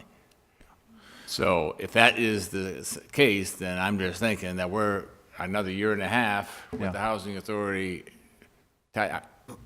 Assuming because we're thinking we're still going to do that, and I'm just saying it seems like the restrictions are a little longer than it needs to be because we should know one way or the other. I'm going to assume we're going to know one way or the other this year. If in fact we're going to go to schools or if in fact we're going to have the housing authority doing things, and again, not that it's in my ward at this point, but it's right across the street, and I certainly, am inclined that if we're not building a school, then let's get some housing there and let's fix up the neighborhoods. So one way or the other, I'm as long as we can amend this and the city would be friendly towards the housing authority. If we're not doing the school, then let's go ahead and let's let the housing authority take over and/or work with other entities to get some neighborhood improvements there. And just one last point also in my meeting today, it was discussed about the potential of using Lawrence for the school department offices rather than having them continue their lease. So that was brought up to me this afternoon in my meeting. So there potentially could be savings in terms of our long-term use and hopefully not paying rents that we don't need to be paying. So there's other options there, so. We okayed that 10 years ago, and they never moved. Okay, so, yeah, Mr. Murphy, Council Murphy, I'm not sure who told you that one, but I can guess, and, yeah, that's a total canard. Mr. Mainville, just if the answer is no, that's okay too, I'll just ask a question. Okay. Have you identified development funds? We have not. Is that just way premature? It's a little premature. Wait, We don't even okay, have site control or, yeah, 2021, but. Yeah, I just wanted to ask a question, so, because, boy, and again, if I'd be remiss if what was done, and, you know, I'm very familiar with the history of the twists and turns over there at Jackson Parkway. I remember what was there and what happened, but, as I said, all's well that ends well. It's really an amazing property that the housing authority, I mean, that's a model. I mean, is that not a model? It is, as a matter of fact. Yeah, it's been recognized by HUD and a number of architectural organizations. You know, to go back and talk about the Holyoke Housing Authority's interest in this particular parcels, city block, we actually engaged in a partnership with the diocese and Habitat for Humanity. We engaged an architect. So we have master planning concepts for this block. So this is not a passing interest by the housing authority. We're very much interested in seeing if a school doesn't go, that housing does indeed get put in place there. You know, and I think that I would very much look to see if in fact there was a final decision that a school was not going to go, that we would look to the city. You know, obviously we would follow the city's lead, but we would look to see if there would be some language that would allow us to then move forward in a more expeditious manner. Well, So, I'm sure Attorney Chesky can help you with that, and that's something I would certainly get behind myself. But just to Councilor McGivern's point on the appraisal, if I could, just for a second, it's quite an amazing statement. So the appraisal firm, you're not going to get much better for this region. And the appraisal fee on here, boy, I thought the city did great. Now, great. You got Mike Crowley and his firm, and I think the fee you negotiated, whoever negotiated it, was, I mean, pretty reasonable in my opinion, for such a reputable firm. But when you go to their conclusion, I mean, it just shows what we all know, that the diocese, this is a total white elephant for the diocese. So it could not be any clearer in here.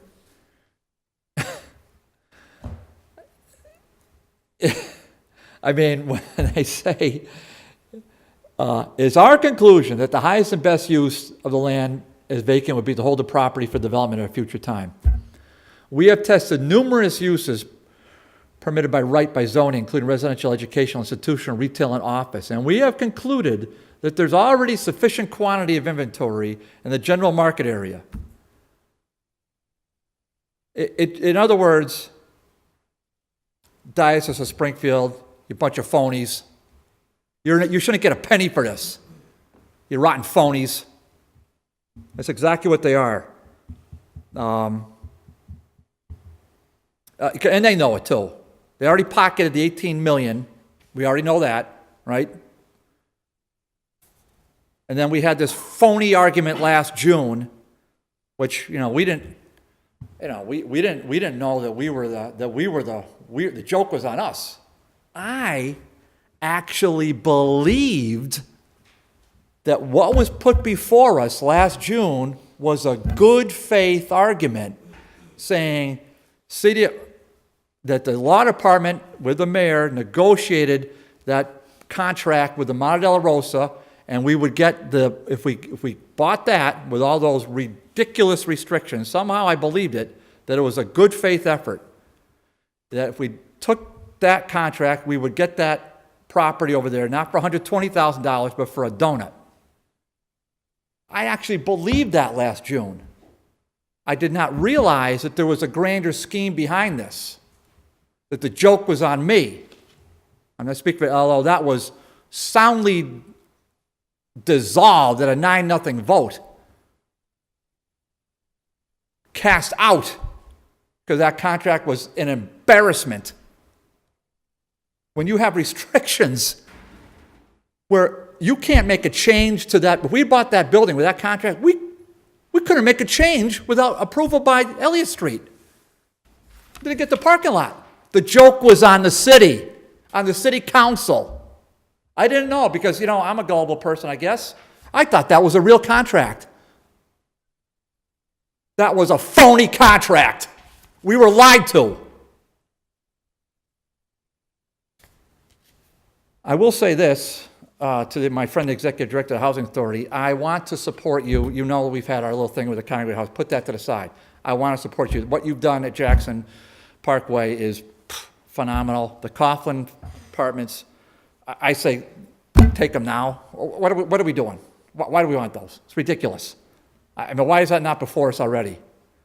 But I'll tell you, there is no possibility that I would ever vote for this.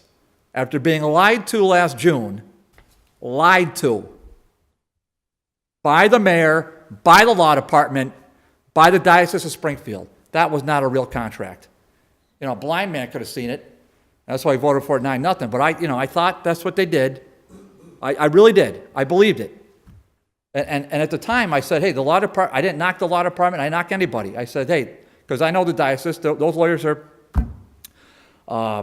at the Egan Flanagan, they're hard-nosed veteran attorneys, and they deal with it the way they deal with it. I get it. And, but that wasn't real. It was never real. And now here we are back around 8 months later, and we're supposed to take this nonsense and give the diocese 120 grand at some point, whether it's through the city of Holyoke directly or indirectly to the Holyoke Housing Authority. I won't have any part of that. You know, it can go through without my vote. I assume it's going to go through. But I am not going to vote for it just based upon that alone. And that's no reflection on the Housing Authority. I want to make that really clear. Now, Housing Authority has an honorable position in this deal, so it's no reflection. It's a total reflection on the city of Holyoke. So with that, I said my piece. So anybody can make a motion on this. I would assume move it out. We got to move this out of committee. You know, we got to move it out. But Council Sullivan. Yeah, I'd like to make a motion. We declare the properties located on Chestnut and Elm surplus properties. Property on Elm as described as Assessor's Map 004, Block 01, Parcel 01. Property on Elm, Assessor's Map 00401, Parcel 003. I'll second that. Yeah, on the motion to take it out and declare it, strike that. I'm sorry, Mike. It's a motion to clear these surplus properties available for disposition. I think was that what we're doing, Marcos? Yes, the first order is to declare surplus. Yeah. The second order is to transfer to the Housing Authority following the MOU. Okay. And so, okay, and the same rules apply for tomorrow, the 2/3 deal. Correct. The first order would then be 2/3 as a surplus. The transfer, So I believe, is tomorrow, also you simple. definitely need to do 2 separate votes. I mean, I think we have to, right, tomorrow? It's up to the Yeah, body. It can be. Yeah, you can do it as one vote. Yeah, this is just a recommendation to City Council, so I think, you know, we all understand that, right? Okay, we all understand that. So add to that and approve the MOU with Holyoke Housing Authority. Yeah, on the aforesaid motion, on discussion, I'm going to vote no on this for my reasons I said, but I'll just do, you know, all in favor like we all, unless everybody else is okay, right? Okay. Well, let me do a roll call. Council Murphy, on the motion, Council Murphy? Yes. Council Tallman? Yes. Council Bartley's no. Council Sullivan, yes. Yes. Okay, so that's recommended 3-1 to go ahead to do just that. Mr. Okay? Chair, so just so I have clarity, was that on the first order or on both orders? Both, Okay. because we took them as a package. Okay, thank you. So, all right, so I think that's, for some reason, thank you, everybody, I really appreciate it. Just for the committee, I think, I don't know why it didn't wind up on the agenda. I truly don't know why. resolution is not on our agenda. I'm going to take the blame for that, but I thought we'd put that on there. But second of all, we generally set the next meeting date, and as you know, we're going to have CDBG time. So I'd like to find that, if I may, to the committee, that first Monday in March. Would that work for the committee, March 4th at 6 p.m.? Will that work for the committee? Okay.